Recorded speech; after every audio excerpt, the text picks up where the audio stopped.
බැලුම්ගලින් නොකී කතා Net FM Unlimited.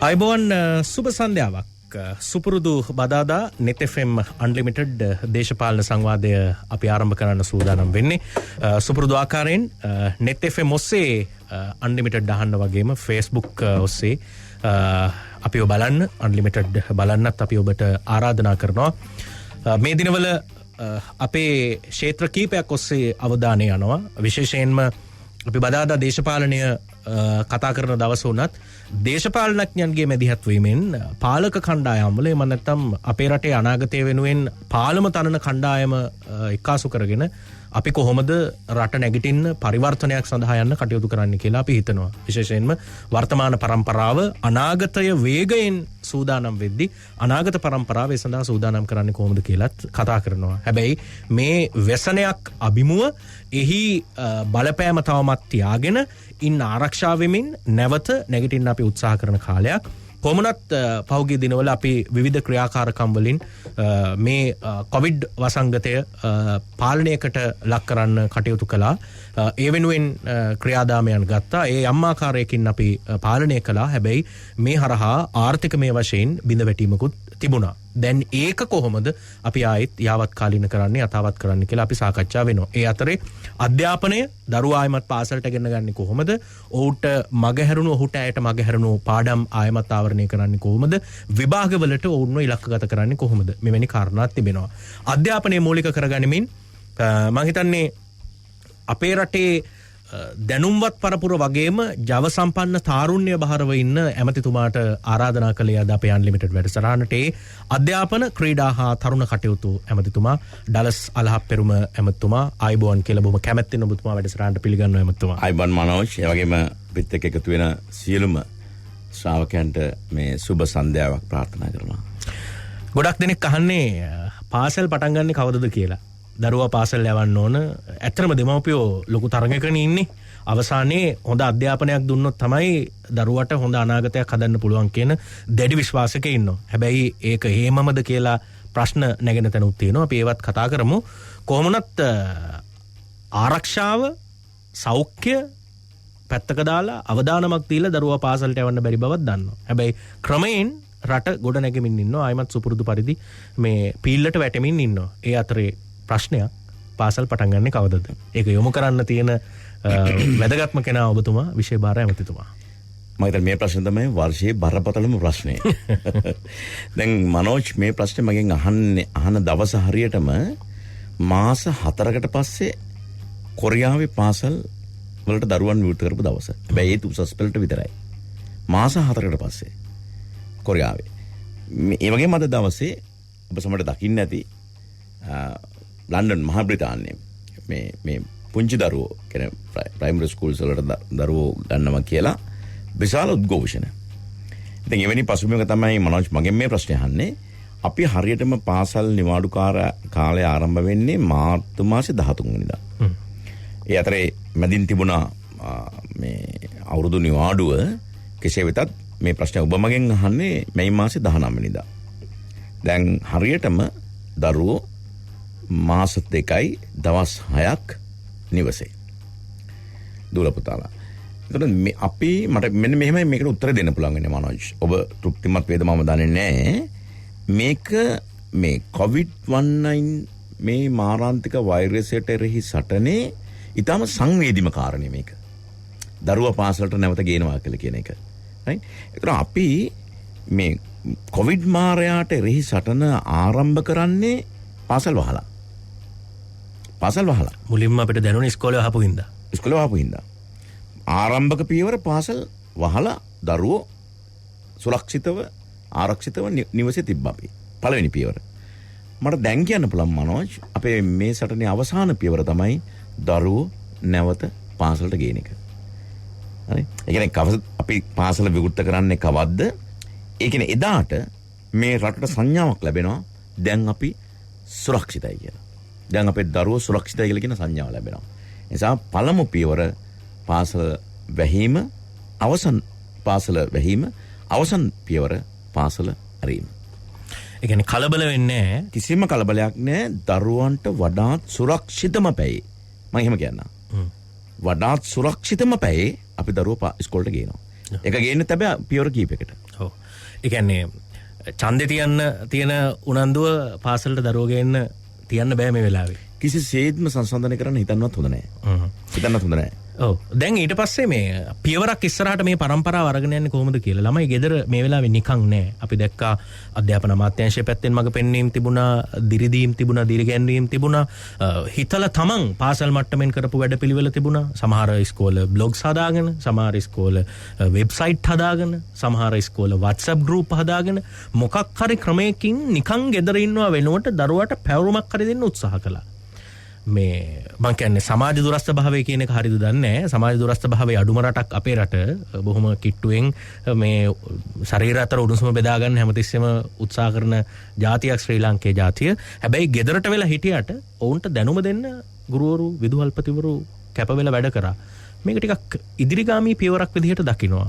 මේක කොහොමද මේ පද්ධතියට එකතු කරගන්න පුළුවන්? මට අවසර දෙන්න පළවෙනි ප්‍රශ්නේ මට ප්‍රකාශ කළ යුතුයම යම් කොටසක් මගහැරුණා. ඒකට අවසර දීලා මම ඔබේ ප්‍රශ්න උත්තරයට එන්නම්. දැන් පළවෙනි ප්‍රශ්නේ මේ හැම පාසල් විවෘත කරන්නේ කවද්ද කියලා. දැන් මනෝජ් මේ තීරණය මම දකිනවා මේ සම්බන්ධයෙන් දේශපාලන පාර්ශ්ව විවිධ මත පහළ කරනවා. වෘත්තීය සමිති විවිධ අදහස් ඉදිරිපත් කරනවා. මාධ්‍ය සිරස්තල විවිධ දේවල් යනවා.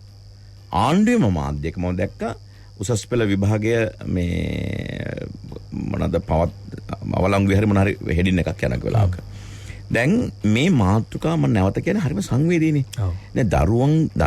දරුවන්ගේ මනසත් එක්ක අපේ දේශපාලනය, අපේ වෘත්ති සමිති ව්‍යාපාරය, අපේ වෙනම කර හේතුවක් හින්දා මේකත් එක්ක ක්‍රීඩා කරන්න හොඳ නැහැ.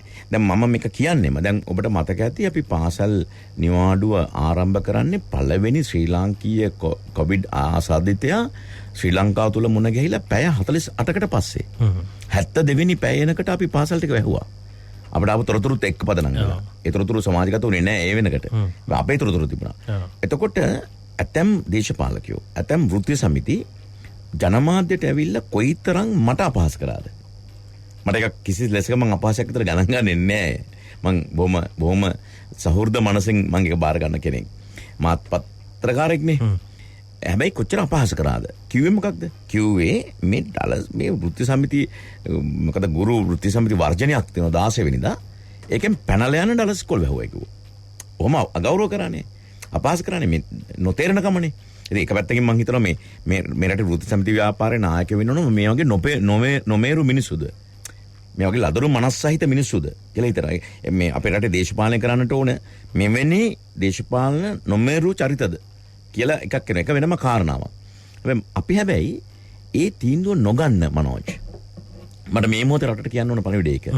දැන් ඉතාලියේ දැන් මේ net FM අහන ලෝකේ පුරාම රටවල් වල ඉතාලියේ පාසල් වහන්න තීන්දුව ගන්නේ පීඩනයේ දස අතින් ඇවිල්ලා මරණ දහසක් වාර්තා වීමෙන් අනතුරුව. මරණ දහසේ සීමාව පහු කරනකට තමයි දැඩි පීඩනයක් වෙනවා පාසල් වහන්න තීන්දුව කරනවා. ස්වීඩනයේ මරණ 300ක් වාර්තා වෙනවා.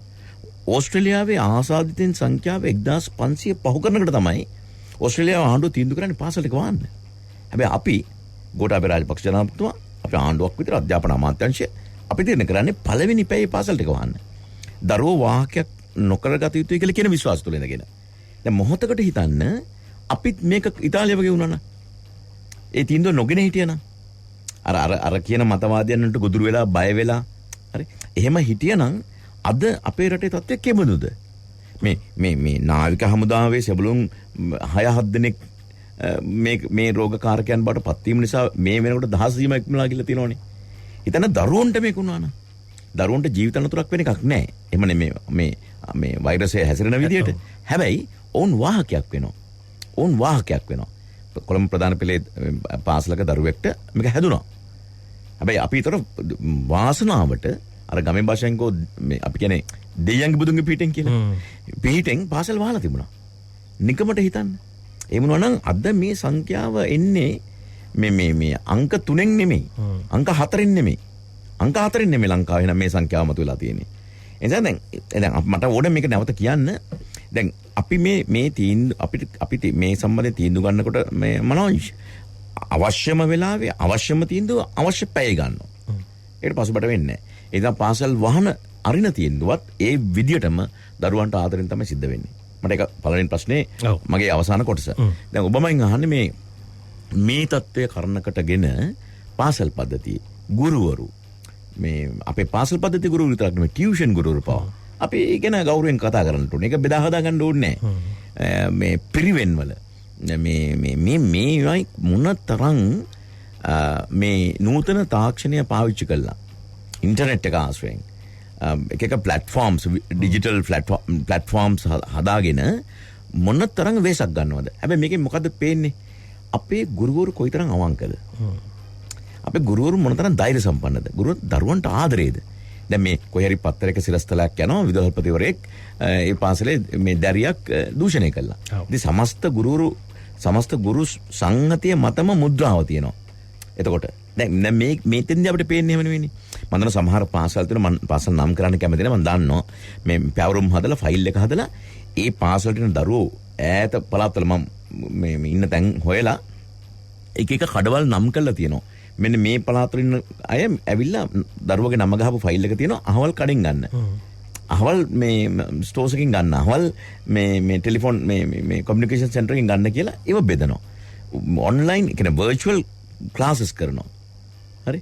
වර්චුවල් ස්කූල් එක කරනවා. මේ දහම් මොනවාද මේ පිරිවෙන් කරනවා. ටියුෂන් ගුරුවරුත් මේක දේවල් දැන් ටියුෂන් ගුරුවරුන්ටත් අපි දොස් කිය හිටියනේ මේ සල්ලි වල කෑදරේ හරි මෙහෙම කිය දැන් ඒ ඇතම්මයි පවා ඒ කොම ලෙසන්ස් මේ කරනවා. ඉතින් මේ පොඩි දෙයක් එකතු කරවොත් දැන් සාමාන්‍යයෙන් රාජ්‍ය සේවකයන්ට පවා ඔවුන්ගේ ක්‍රියාවලියට එතරම් සුබදායි තැනක තිබුණු වෙලාවක් නෙමෙයිනේ මේ වැසෙන එනකොට රාජ්‍ය සේවයටත් යම් ආකාරයෙන් චෝදනා තිබුණු වෙලාවක් කාර්යක්ෂමතාව පිළිබඳව ප්‍රශ්න තිබුණා. හැබැයි ඔවුන් මේක අඩුතරමේ 180ක ටර්න් එකක් ගත්තා. ඒ කියන්නේ දැන් මේ වෙලාවේ රාජ්‍ය සේවකයා වැඩ නොකරන්න ගමේ යාන්ත්‍රණය ක්‍රියාත්මක වෙන්නේ නැහනේ. ඔවුන් වැඩ කරා. පොලිස් නිලධාරීන් මහමගට නොවෙන්න තමන්ගේ නිවාඩුව අවලංගු කරගෙන වැඩ නොකරන්න මේ තත්ත්වෙ වෙන්නේ නැහනේ. ආරක්ෂකංශ එහෙම වෙන්නේ නැහැ. ගුරුවරු එහෙම නොකරනම් එහෙම වෙන්නේ නැහැ. වෛද්‍යකාර මණ්ඩල. ඔව්. ඉදිරියෙන්ම බෝඩිම මම දන්නවා IDH ස්පිරිතාලේ. IDH රෝහලේ ඊටාම දරුණුම ඒ කියන්නේ මාර්යා අභියසිටි කණ්ඩායමනේ. ඔව්. හැබැයි සමහර ඒ පළාතේ බෝඩින් වල හිටපු අය මෙයාට යන්න කියලා කිව්වා. ඉන්න දුන්නේ නැහැ. ඉන්න කියලා කිව්වා. පවිත්‍ර අනේරච්චි මැතිණිය මට එක දවසක් රෑ කතා කරනවා. අනිල් ජාසික මහත්තයා රෑ කතා කරනවා. එතකොට මේ අපේ හමුදාපති මෂාවින්දු සිල්ල මහත්තයා අතලා කියනවා දැන් මේ බෝඩින් වලින් යන්න කියලා. හැමදාම අපිට බැරිද තැනක් දෙන්න. මේ මිනිස්සු තියාගන්න. මම අපේ එක මේ මධ්‍යස්ථානයක්ම දෙනවා. ඊට පස්සේ රෑ තීන්දුව කළා ලේකම්තුමාට කියනවා හෙට්ටෝ දෙනකොට මේක දෙන්න ඕනේ. හරි? ඒ මහරගම. හැබැයි අතන ඉඳලා මේ මහරගමට මෙතන එනවා. දැන් බලන්න කොයිතරම් කැපවීමක්ද කියලා. කැපවීමක්ද කියලා. නේ? ඔව්. මං කියන්නේ ඒක අපි අවස්ථාවක් කරගන්න ඕන මෙතනින් එහාට වැඩ කරන්න. අනිත් එක පැත්තකින් ඔබ හරි අනිත් පැත්තෙන් ඇත්තටම COVID-19 කියන්නේ මාරෙක් තමයි. හැබැයි මනෝජ් මගේ විග්‍රහයට අනුව මාරෙක් වනවා වගේ මර කාසිය දෙපැත්තක් තියෙන්නේ. කාසිය එක පැත්තක් මාරයා. හැබැයි අනිත් පැත්තෙන් COVID-19 කියන්නේ හොඳ ගුරුවරයෙක්. මම මේක පුනා කියන එක. හොඳ ගුරුවරයෙක්.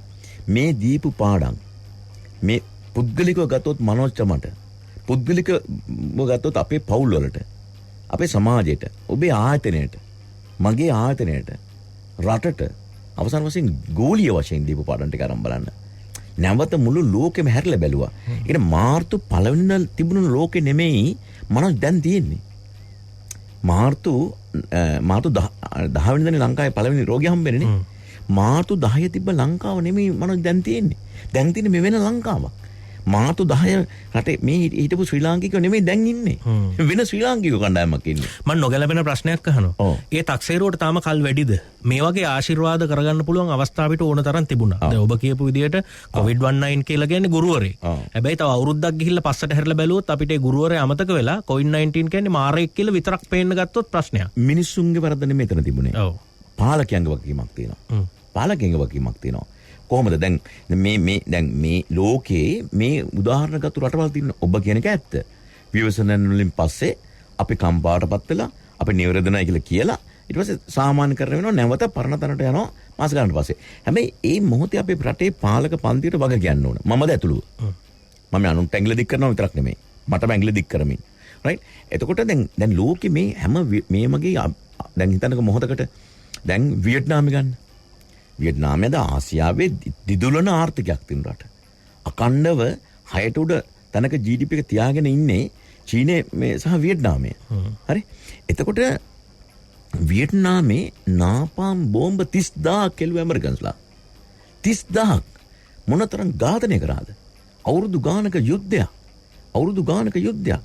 එතකොට මේකේ අවසන් ප්‍රතිඵලය මොකද? දැන් වියට්නාම් කැම්බෝජ් ලායෝස් මේ තියෙන්නේ. අපේ ලෝක සිතියේ මේ. හැබැයි ඒ අනිත් රටවල් දෙකට වඩා මේ ආපු දුර බලන්න. උඩ බලන්න. මොකක්ද ගත්තේ? මේ අභියෝගය බාරගත්තා. ජපානි හිරෝෂීමා නාගසාකි පරමාණු ප්‍රහාරය නොවෙන්න අද මේ තියෙන ජපාන නෙමෙයි අපි දකින්නේ. කොරියාව බලන්න. අපි ඉස්කෝලේ යන කාලේ මරදානේ අපි ඉස්කෝලේට එහා පැත්තේ තියෙනවා ආනන්දරේ එහා පැත්තේ ස්ටොක් වත්ත, බාල්දි වත්ත ඒවෙන් තමයි නම් අපි යාළුවෝ ඉන්නවා. අපි තාම හොඳ යාළුවෝ අපි. හැබැයි වත්තට කියන්නේ එහෙමනේ. ඇඩ්‍රස් නැති මිනිස්සු හිටියනේ ලංකාවේ. මේ වතුවල ඉන්න අපේ යාළුවන්ට ඇඩ්‍රස් නැහැ. ඇඩ්‍රස් එකක් නැහැ. වත් ඇඩ්‍රස් එක තියෙන්නේ. ඇඩ්‍රස් නැහැ. එතකොට ඒ මුඩුක්කු කියලා කිව්වෝ ඒ වචනේ අපි වාචික කරේ කොරියාව කියලා කිව්වා. වතුවලට කිය කොරියාව කියලා. එතකොට මේ අවුරුදු 40කට ඉස්සෙල්ලා මේ කොරියාව තිබ්බ දැන. අද කොරියාව තියෙන්නේ. එතකොට මේ හැම රටක්ම ඇමරිකාවේ ජනපදයේ පාව. මේ වර්තමාන තත්ත්වයට එන්නේ මේ දැවැන්ත අභියෝගයක් ආශිර්වාදයක් බාටපත් කරගෙන. හැබැයි ඒ නිකම්ම නෙමෙයි. අර ඔබ කිව්ව තැනට මම එන්නේ. ඒ මොහොතේ හිටපු පාලකයෝ මෙතෙන්ට නායකත්වය දුන්නා.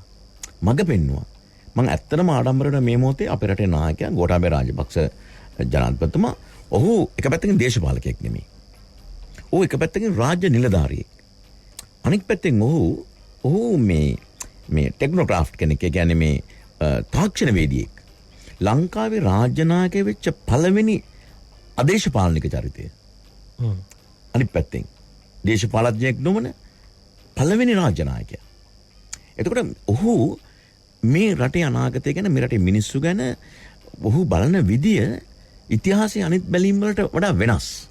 මුළු ඉතිහාසය පුරාම අපේ යුගයේ හැම ඩී.එස්. නායක මැතිතුමාගේ ඉඳලා මේ මෛත්‍රීපාල සිරිසේන මැතිතුමා දක්වා ඉතාම හොඳ දේවල් රටට සිද්ධ වෙලා තියෙනවා. දැන් ජයාජයවර්ධන මැතිතුමාට බනිනවා. හැබැයි ජයාජයවර්ධන මැතිතුමාත් මමත් දැඩිව විවේචනය කළා තියෙනවා. හැබැයි එතුමා දීපු හොඳ දේවලුත් තියෙනවා මේ රටට. හරි. හැම නායකයෙක්ගෙම හොඳ පැත්තක් තියෙනවා. අපි අර නරක පැත්තමනේ කතා කරන්නේ. හැබැයි දැන් මහින්ද රාජපක්ෂ ජනාධිපතිතුමා අති විශාල දැවැන්ත නායකත්වය දීලා යුද්ධ නිමාවටපත් කරන්නේ. ඒ වගේ ඉතිහාසයේ ස්වර්ණමය පිටු තියෙනවා. නමුත් මම මේ ඔබට දැන් කියන්න අදහස් කරන්නේ දැන් මේ දේශපාලකයෙක් නොමන වෘත්තිකයෙක් වන ඒ වගේම තාක්ෂණවේදියෙක් වෙන සහ රාජ්‍ය නිලධාරියෙක් වන වර්තමාන නායකයා මේ ප්‍රශ්නේදී හැසිරෙන විදිය, ඔහු සමාජයට කරන ආමන්ත්‍රණය, ඔහු මේක කළමනාකරන විදිය, කළමනාකරණය කරන විදිය මුළුමනින්ම වෙනස්. හරි. ඒ කියන්නේ අපිට මතක් වෙනවා අතන ලී ක්වාන් යූ ජනරල් පාක් දකුණු කොරියාවේනේ. අපිට මතක් වෙනවා. කියන්නේ ඔවුන් මේ ප්‍රශ්න දිහා බලපු විදිය, ඔවුන් ගත්තු තීරණ නේද? ඉතින් ඒ නිසා අර මිනිසුන්ට දොස් කියලා වැඩක් නැහැ. මිනිසුන්ට මානව ගුණයක් මේක අමතක වීම. ඒක මනෝජ්ජත් එහෙම ඩලස්ටත් එහෙමයි. මානව ගුණයක්. හැබැයි මේ මානව ගුණයට වඩා උඩින් කළමනාකරණය සහ නූතනත්වය, තාක්ෂණය මේ දෙක එකට තියාගත්තම මේ වෙනස්කම කරන්න පුළුවන්. මේ මාස දෙක තුන ඇතුළේ ඔබට පේන්නේ නැද්ද ඒක? ඔව්. මම එතනටම තව ප්‍රශ්නයක් ආදේශ කරොත් පහුගිය දිනක ජනාධිපතිතුමා විශ්වවිද්‍යාල ආරම්භ කිරීම සම්බන්ධයෙන් උපකුලපතිවරු, අමාත්‍යාංශ ලේකම්වරු ඒ සියලු දෙනා සමග රැස්වීමක් තිබුණා. එහිදී ජනාධිපතිතුමා සඳහන් කරලා තිබුණා උපාධිධාරියෙකුට රැකියාවක් ලැබෙන්නේ නැත්නම් ඔවුන්ට රැකියාව ඉල්ලලා පොලිමේ ඉන්න ඕනේ නම් ඒ උපාධියෙන් වැඩක් නැහැ කියලා. ඇත්තනේ. නිදහස් අධ්‍යාපනයකුත් තියලා නොමිලේ අධ්‍යාපනයත් ලබලා වසර ගානක් විශ්වවිද්‍යාලවලත් ඉඳලා එළියට ගිහිල්ලා ආයි රස්සාවකුත් ඉල්ලනවා. ඒ කියන්නේ ඒක ඔහුගේ වැරද්දක් නෙවෙයි මේ සිස්ටම් එකේ අවුලකුත් තියෙනවා. උඩ රසාවක් ඉල්ලන්න වෙලා තියෙනවා. හැබැයි ශිෂ්‍යයාටත් බැලුවොත් ශිෂ්‍යයාටත් කරන්න දේවල් තියෙනවා. ඒකට මේ මොන ක්‍රම ඇතුලේ හරි පෙළඹවීම නැහැ. ඉතින් ඒ කාරණේ ඇත්තනේ. දැන් ඒකට පාසල් පද්ධතියෙන් මොනවද කරන්න පුළුවන්? දැන් අපි ඉස්කෝලේට ගියොත් ආයෙත් ඔබතුමාගේ අධ්‍යාපන විෂයයට බැලුවොත් අපි විභාග තියෙනවා. විභාගයට වාඩි වෙන්න එන ළමයා නිදිමතේ විභාගයට එන්නේ මොකද රැ කටපාඩම් කරලා. මේකනේ අපේ සිස්ටම් එක. ඒ ප්‍රකාශයයි ඔබේ උත්සාහයයි මේ වර්තමාන තත්වයට ආදේශ කරොත් මොකක්ද අධ්‍යාපන ක්‍රමය අපිට කරන්න පුළුවන් වෙනස? ඒකට උත්තරේ මොකක්ද අධ්‍යාපන ක්‍රමය අපි දැන් ඉන්න තැන. මම අධ්‍යාපන ඇමතිවරයා වශයෙන් වැඩබාර අරගෙන සතියකට දෙකකට පස්සේ කරපු ප්‍රකාශයක් මට නැවත කරන්න අවසර ඉල්ලනවා. ඇත්තටම මම කිව්වේ අපේ රටේ තියෙන අධ්‍යාපනයේ අර්බුදයක් තියෙනවා. මොකක්ද අර්බුදේ? මම අඳුනගත්තු අර්බුදේ. ඇමතිවරයා විදියට සහ පුරවැසියෙක් විදියට තාත්ත කෙනෙක් විදියට. ඒ කියන්නේ අපේ රටේ මනෝජ් මේ අපේ පන්ති කාමරය අපේ සිලබස් එක දරුවන්ගේ පන්ති කාමරය සිලබස් එක මේව තියෙන්නේ 19 වෙනි සතවර්ෂයේ අපේ විභාග ක්‍රමය. සිලබස් එක පාඨමාලා විභාග ක්‍රම පන්ති කාමර තියෙන්නේ 19 වෙනි සතවර්ෂයේ. අපේ පාලකයෝ අපේ ගුරුවරු ඉන්නේ 20 වෙනි සතවර්ෂයේ. ඔබ කියපු කතාව. දරුවෝ ඉන්නේ හැබැයි 21 වෙනි සතවර්ෂයේ. අතිනූතනයි. ඔව්. ඒතර මොකද අර්බුදේ සරල කිව්වොත් අපි 19 වෙනි සතවර්ෂයේ පන්ති කාමරවල 19 වෙනි සතවර්ෂයේ පාඨමාලා වලින් 19 වෙනි සතවර්ෂයේ විභාග ක්‍රම පාවිච්චි කළා 20 වෙනි සතවර්ෂයේ ගුරුවරු සහ 20 වෙනි සතවර්ෂයේ පාලකයන් විසින් 21 වෙනි සතවර්ෂයේ දරුවන්ට උගන්වන්න යනවා. මේක තමයි අර්බුදේ. දැන් මම 20 වෙනි සතවර්ෂයේ මේ මධ්‍ය ලක්ෂ්‍ය පහු කරපු කෙනෙක්. 20 වෙනි සතවර්ෂයේ. මනෝජුත් එහෙමයි. වා 20 වෙනි සතවර්ෂයේ අග දශකේ. හරි? හැබැයි අපි දැන් දරුවෝ ඉන්නේ 21 වෙනි සතවර්ෂයේ 3 වෙනි දශකේ. ඒතර අපි මේ දරුවා දිහා ඒ දරුවා ළඟට ඇවිල්ලා බලන්නේ නැත්තම් මගේ සතවර්ෂයේ ඉඳගෙන මගේ දශකයේ ඉඳගෙන මම මේ දිහා බැලුවොත් මට පෙනෙයිද මනෝජ්? නේ? පේන්නේ නැහැ. ඉතින් මෙන්න මේක තමයි මේ රටේ තියෙන මේ අපේ තියෙන අධ්‍යාපනයේ තියෙන අර්බුදයේ කේන්ද්‍රීය කාරණේ. ඒ නිසා ඒ කේන්ද්‍රීය කාරණා මොකද වෙන්න ඕනේ එහෙමනම්? එමුනා අපේ රටේ මේ ඔබ කියන දැන් ජනාධිපතිතුමා ඔය විශ්වවිද්‍යාල පද්ධතියේ කොළපතරුන්ට කියපු දේ. මේ අපේ රටේ විභාග දැන් ඔබම කියන කටපාඩම් කරන විභාග ක්‍රමයක්. මේ විභාග ක්‍රමය වෙනස් වෙන්නට ඕනේ. මේ විභාග ක්‍රම ලෝකේ දියුණු කිසිම රටක දැන් නැති මේ විභාග ක්‍රම. දැන් මම උදාහරණයක් විතර ගන්න. දැන් මේ පිළිතුර ටිකක් දීර්ඝ පිළිතුරක් වෙනවා. මට ඒක සමා වෙන්න ඕනේ. දැන් විභාග ක්‍රම ගන්නකො. දැන් අපේ රටේ ලෝකේ සිංගප්පූරුවේවත් මේ අසල්වැසි මේ 2 3 4 වගේ වයස්වල දරුවන්ට පන්තිවලට විභාග තියන්නේ නැහැ කටපාඩම් කරන. මේක දැන් යුරෝපෙට ගියොත් දියුණු යුරෝපෙට දැන් ලෝකේ හොඳම අධ්‍යාපන ක්‍රමය කියලා අපි පිළිගන්න අවිවාදිත ලෝකෙම පිළිගන්න ෆින්ලන්තනේ. ඔව්. ඊට වඩා නැගිටින යුරෝපීය සෝවියට් දේශෙන් කැඩිච්ච එස්තෝනියා වගේ රටවලට ගියොත් එහෙම ෆින්ලන්තය එහා පැත්තේ. එතකොට මේ රටවල ෆින්ලන්තේ එහෙම 7 වෙනි වසරෙන් පස්සේ මනෝජ් කටපාඩම් කරන විභාගයක් තියෙන දරුවන්ට. පාඩම් කළා උත්තර ලියන විභාගයක් ඉන්නේ පළවෙනි වතාවට 8 වෙනි වසරේදී. එතකන් දරුවා දුව පුතා යන්නේ ඇක්ටිවිටීස් වලින්. මේ ලෝකේ මේකට හුඟක් දෙනවනේ net fm මේ වැඩසටහනත් එක්ක එකතු වෙනවනේ. අහලා බලන්න. ඒ ක්‍රියාකාරකම් වලින් දරුවෝ ඉස්සරහට ගේනවා. අපි එහෙමද? අපේ දෙවෙනි වසරේ දරුවට ටියුෂන් තියෙනවා රටේ. දෙවෙනි වසරේ දරුවා පාඩම් කරනවා. කටපාඩම් කරනවා. හරි මේක 5 ශිෂ්‍යත්ව විවාහකට එනකොට තව බරපතල තත්ත්වයක් එනවා. 6 7 8 9 වෙනකොට දරුවට දෙන ප්‍රෙෂර් එක අම්මා දෙන තාත්තා දෙන ප්‍රෙෂර් එක ගුරුවරයා දෙන ප්‍රෙෂර් එක සමාජය දෙන ප්‍රෙෂර් එක දරුවෝ උස්ස ගන්න බෑ.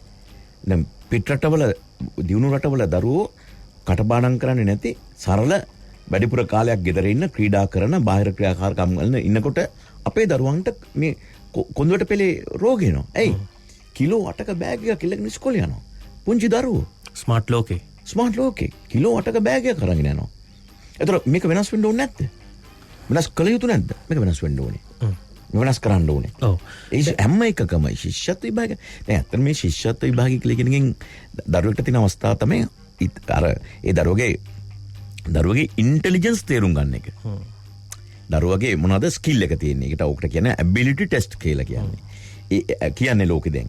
ඒ කියන්නේ දරුවා වයස ඔහුගේ 6 වෙනි ශ්‍රේණියේ වගේ ඉන්න කාලෙදී ඔහුගේ මොනවද ඔහුගේ ඉන්ටෙලිජන්ස් කියලා චෙක් කරනවා. ඉන්ටෙලිජන්ස් චෙක් කරනවා. චෙක් කරලා බලනවා මෙයා දක්ෂම කොටද. දැන් සමහර දරුවෝ ඉන්නෝනේ දැන් ගෙදර සෙල්ලම් බඩුව ගෙනල්ලා කාර් එක දුන්න හැටියේ පොළොවේ ගහලා කාර් එක කඩලා ටයර් එක අදලා අරන් ඇතුළ බලනවා. දැනුම නෙමේ බුද්ධිය බලන්නේ. ඔව්. ඇතුළ බලනවා. ඒ කියන්නේ එයාගේ ඉන්ටෙලිජන්ස් එයාගේ ස්කිල් එක තියෙන වෙන තැනක. සමහරව මේ සංගීතෙට නිකන් මේ ලස්සන මේ ඩෙස්ක් එකේ ඩෝල් කිය අපූර්වට ගහන දරුවෝ ඉන්නේ. රිද්මේ අගේ තියෙනවා. අර විෂම භාග කියලා චිත්‍රපටයක් ආමතකද? ඔව් බැලුවද ඒක? දැන් බලන්න විෂම භාග චිත්‍රපටය දිහා බලන්න. දරුවෝ නියුන් සහෝදරයෝ දෙන්න. එක දරුවෙක් ගණිතයේ කියන්නේ ජීනියස් භාෂාවෙන් කිව්වොත් ගණිතේ. එයාගේම අයියා ගණිතේ කිසිම දෙයක් දන්නේ නැහැ. ගුරුවරයා පුදුම හිරවැරයක් කරනවා. පීඩනයක් දෙනවා. එළවනවා පන්තියෙන්. හැබැයි ඒ දරුවෝ දක්ෂ මොකටද? දක්ෂ සංගීතයට. දැන් ඒක අඳුන ගන්නට ඕනේ. ඒ අඳුන ගැනීම තමයි මේ වගේ පන්තිකදී කරන්න ඕන දේ. අඳුනගෙන අන්න ඒ පාරේ යන්න උහුට එතන ඒ ඉස්කෝලෙන් ඊට වඩා ඒ ස්කිල් එක වැඩි කරගන්න පුළුවන් පාරක් හදා ගන්නට ඕනේ. ඔව්. නේ? ඒකට යන්න ඔහුට ආර්ථික ශක්තිය නැත්නම් ඒ ශක්තිය දෙන්නට ඕනේ. ඒක තමයි ශිෂ්‍යත්වය කියලා කියන්නේ. ඔව්. එතනට මම දෙයක් එකතු කරොතින් දැන් මේ අපි හිතාගෙන ඉන්නවනේ අපේ අධ්‍යාපනයේ ඒ කියන්නේ හැරවුම් ලක්ෂයේ ප්‍රධානම සාධකයේ A level කියලා. A level පාස් නැත්නම් ජීවිතේ ඉවරයි. O level පාස් නැත්නම් ජීවිතේ ඉවරයි. අපි උත්සාහ කරන්නේ O level පාස් කරගන්න. A level පාස් කරගන්න. දැන් ඔය ක්‍රමයම අපි වෙනස් කරගන්න ඕනේ නැද්ද? මේක සමාජයට කතා කරද්දි මේකට එකඟ නොවන පුද්ගලයෝ ඇති. දැන් අපේ මේ සමාජයේ කතා ඕන තරම් තියෙනවානේ. අතේ සතේ නැතුව කොළඹ ආපු අය. රුපියල් 2 අරගෙන කොළඹ ආපු අය. එමන් නැත්නම් O level ෆේල් වෙලා මානසිකව බිඳ වැටිච්ච මිනිස්සු Tamante දැනුම නැති වුණාට බුද්ධිය පාවිච්චි කරලා ඔවුන් දියුණු වෙච්චි උදවිය ලෝකේ පෙරලපු ව්‍යවසායකයෝ ඉඳලා තියෙනවානේ. ඒ තැනට අපේ මානසිකත්වය වෙනස් කරන්න අධ්‍යාපන පද්ධතිය දැන් ඉන්න ව්‍යවසාය කරන් බලන්න. බිල් ගේට්ස් කියලා ඩ්‍රොප් අවුට්. බිල් ගේට්ස් මේ ඩ්‍රොප් අවුට්. මාටින් ක්‍රිප්ස් හෙලේ මහගත් කරු. කතා වෙනවනේ කතා කරනවා. මොකද උඩ තියෙන විභාගේ. දැන් මේ මෙහෙමයි දැන් විභාගයක් සමත් වෙන්න ඕන නැහැ කියලා කියන එක තේරුම් ගන්න හොඳ නැහැ කවුරක්වත්. ඒක නෙමෙයි ප්‍රශ්නේ තියෙන්නේ. හැබැයි දරුවා යම් කුඩා කාලෙදිම ඔහුගේ හැකියාව දක්ෂතාවයේ තේරුම් අරගෙන එය වර්ධනය කරගන්නට ඔහුට පාර හදලා දෙන එක. ඒකට ඒ පාරේ යන්න ඔහුට පවුලට ආර්ථික ශක්තියක් නැත්නම් ආර්ථික ශක්තිය දෙන එක. නිවැරදිව පාර තෝරලා දෙන එක. ඒතර ඒ ගමේ ඉස්කෝලේ ඔහුට ඒ පාරට යන්න තරම් නැත්නම් ඔහුට ඒ ප්‍රධාන ඒකට සුදුසුකම් තියෙන ඒ වටපිටාව තියෙන පාසලක් ඔහුට ලබා දෙන එක. මේක තමයි කරන්න ඕනේ. අද මුළුමනින්ම ශිෂ්‍යත්ව විභාගය කියලා කියන්නේ මුළුමනින්ම අර ප්‍රශ්නෝත්තර සංග්‍රහය. හැම දරුවෙක්ටම අඩු ගානේ පාස් පේපර් 100ක් කරනවා. කටපාඩම් කළ අපි කටව මාගේ උඩට යන්න. අනිත් පැත්තෙන් අම්මලා හිතන්නේ මොකද්ද? මටම කියලා තියෙනවා. මම මේක මාධ්‍ය දෙක තුනක කියපු කතාවක්.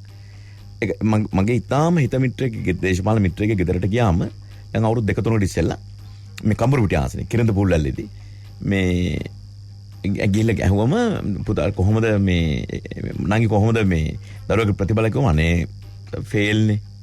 මම ලකුණු කීයද 152යි. ලකුණු 200න් ශිෂ්‍යත්ව විභාගයට ලකුණු දෙන්නේ 200න් 152ක්. ඒ කියන්නේ 70%ක්. 70%ක් ගත්තු කෙනේ දරුවෙක් කොහොමද මොනවද ෆේල් කියලා කියන්නේ? හැබැයි අම්මා හිතන්නේ එහෙමයි. ගුරුවරයා හිතන්නේ එහෙමයි. සමාජය හිතන්නේ එහෙමයි. අයියර උඩ ජනප්‍රිය ස්කූල්ට යන කටවම්මා කියන නැති නිසා. අර ඔබ කියපු දේ මගේ වචන වලින් මම පුන මෙදස්ලා අවධාරණය කරනවා. විභාගය අසමත් වීම කියලා කියන්නේ ජීවිතය අසමත් වීම නෙමෙයි. හැබැයි අපි හිතන්නේ විභාගය අසමත් වීම කියලා කියන්නේ ජීවිතය අසමත් වීම කියලා. ඔබ ඔබේ නාලිකාව ඇතුලේ ඒ 9 ගත්තු දරුවන්ගේ ප්‍රවෘත්ති බල කරනවා. ඕන ඉන්ටර්විව් කරනවා. අම්මා තාත්තා ගුරුවරු විදුහල්පති ඉන්ටර්විව් කරන හැම නාලිකාවකම එමයයි. අපි ගෙනල්ලා ටැග්ගක් දෙනවා. ලැප්ටොප් එකක් දෙනවා. හැබැයි ඒ මාධ්‍ය ඇතුලේ නොපෙනෙන තව කතන්දරයක් තියෙනවානේ. පළවෙනි පිටුවේ වාර්තා වෙන ඒ 9 ගත්ත දුව හා පුතා හරි. හැබැයි 7 වෙනි පිටුවේ 8 වෙනි පිටුවේ ASCII තියෙනවා ගණිතය අසමත් වෙලා ගෙල වැලදාගෙන මිය ගියපු දියණියගේ කතාව. මේ සැරේ බලන්න කෝලෙවල. අර මුලති වල දමිල දියණිය. ගණිතය අසමත් වෙලා ගෙල වැලදා ගන්න. ඇයි හිතන්නේ ගණිතය අසමත් වුණා. ඒ හින්දා මං ජීවිතය අසමත් කියලා. මට අනාගතයක් නැහැ කියලා. මේක වෙනස් කරන්න ඕනේ නේද? මේක වෙනස් කරන්න ඕනේ. දැන් අපිත් විභාග ප්‍රතිඵලාවට පස්සේ මේ පසුගිය වසර කිහිපෙම ඒක අපි අනිවාර්යෙන් කළා අපේ වෙබ් අඩවියට ගිහිල්ලා බලන්නත් පුළුවන්. අපි හැමදාම මතක් කරන්නේ විභාග කියන්නේ ජීවිතේ එකම එක නෙවෙයි. එතනින් ඒ කියන්නේ අසමත් වුණා කියලා ජීවිතය අසමත් වෙන්නේ නැහැ කියන පණිවිඩයත් අපි ප්‍රතිඵලත් එක්ක හැමදාම දෙනවා. ඒක ඇත්තක්. ඔබතුමා කියනවා වගේ මේ විභාග පාස් වෙන්න ඕනේ නැහැ කියන කාරණේ නෙමෙයි කියන්නේ. විභාග පාස් වෙලා ඒ කඩයිම් ජය අරගෙන ඒ ගමනක් යනවා වගේම ඒ කඩයිම ඒ ආකාරයෙන් සමත් වෙන්න බැරි අයට ජීවිතේ ගොඩනගා ගන්න පුළුවන් වෙනත් ක්‍රම ඕනෑ තරම් තිබෙනවා කියන කාරණේ අපි මතු කරනවා. මේක මතු කර ගන්න ඕන. දරුවෙක් හැම දරුවෙක්ම දක්ෂයෙක්. මේ තමයි සංකල්පය. දරුවෙක් දක්ෂයි. හැබැයි ඒ දරුවා දක්ෂ කුමටද කියලා හොයාගන්න පාලකයෝ අදක්ෂයි. දරුවා දක්ෂ කුමටද කියලා හොයාගන්න ගුරුවරු අදක්ෂයි. දරුවා තමන්ගේම දරුවා දක්ෂ කුමටද කියලා හොයාගන්න දෙමාපියෝ අදක්ෂයි. මේක තමයි ගැටලුව තියෙන්නේ. විෂම්භාගය පෙන්වුවේ ඒක. ඒ දරුවා ගණිතයට මේ සංගීතයට දක්ෂයි කියලා හොයාගන්න ගුරුවරයා අදක්ෂ වෙනවා. අම්මා තාත්තා අදක්ෂ වෙනවා. මේකනේ ගැටලුව තියෙන්නේ. මේක තමයි ගැටලුව තියෙන්නේ. ඒ නිසා පාලකයෝ විදියට අපි දක්ෂ වෙන්න ඕනේ දරුවා දක්ෂ මොකටද කියලා හොයාගන්න. දක්ෂ නොවන දරුවෙක් ලෝකෙට බිහි වෙන්නේ නැහැ මනෝජ්. මතක තියාගන්න. දක්ෂ නැති දරුවෙක් බිහි වෙන්නේ නැහැ. හැබැයි ඔහුගේ දක්ෂතාවය වෙන තැනක තියෙන්න පුළුවන්. මනෝජ්ගේ දක්ෂතාවය නෙමෙයි ඩලස් ලහපුරේ දක්ෂතාවය. ක්‍රිකට් ටීම් එක ගන්නකෝ. දැන් කවුරුත් සංගක්කාරට දොස් කියන්නේ නැහැ නේ බෝල් කරලා විකට් ගත්තේ නැහැ කියලා. ඔහුගේ දක්ෂතාවය තියෙන වෙන තැනක. නේ? වෙන තැනක. මුරලිදරන්ට කිව්වේ නැනේ කවදාවත් වැඩක් නැහැ මුරලිගෙන්. කවදා සෙන්චරියක් දාලා නැහැ වැඩක් නැහැ නේ මුරලිගෙන්. එහෙම කවුරුත් කියන්නේ නැහැ නේ. ඔහුගේ දක්ෂතාවය තියෙන පන්දු යැවීම. ඒ සමස්ත දරුවෝ එහෙම තමයි. එහෙම තමයි. ඉතින් ඒ නිසා ඒ දරුවාගේ දක්ෂතාවය හොයා ගැනීම හොයාගත් දක්ෂතාවය වැඩි දියුණු කිරීම සඳහා දරුවාට මැදිහත් වීම පාර පෙන්වීම තමයි අධ්‍යාපනය කියලා කියන්නේ. අධ්‍යාපනය කියලා කියන්නේ. මේක තමයි අපිට මග අරිච්ච දේ. අපි හැම වෙලාවෙම දැන් ශිෂ්‍යත්ව ප්‍රතිඵල එනවා. දරුවෝ 5 දිනක ඒ ඉස්කෝලේ අර කඩයිම් ලකුණු වලට වඩා උඩට ගිහිල්ලා තියෙනවා. ඒ 5 දිනක පින්තූර දාලා බැනර් එකක් ගන්නවා ඉස්කෝලේ ඉස්සරහා. සාමාන්‍ය ප්‍රතිඵල එනවා. ඉස්කෝලේ පන්තියේ ළමයි 40ක් ඉන්නවා. පළවෙනියා තෝරනවා. ඊටු 39 දෙනාට දැනෙන දේ.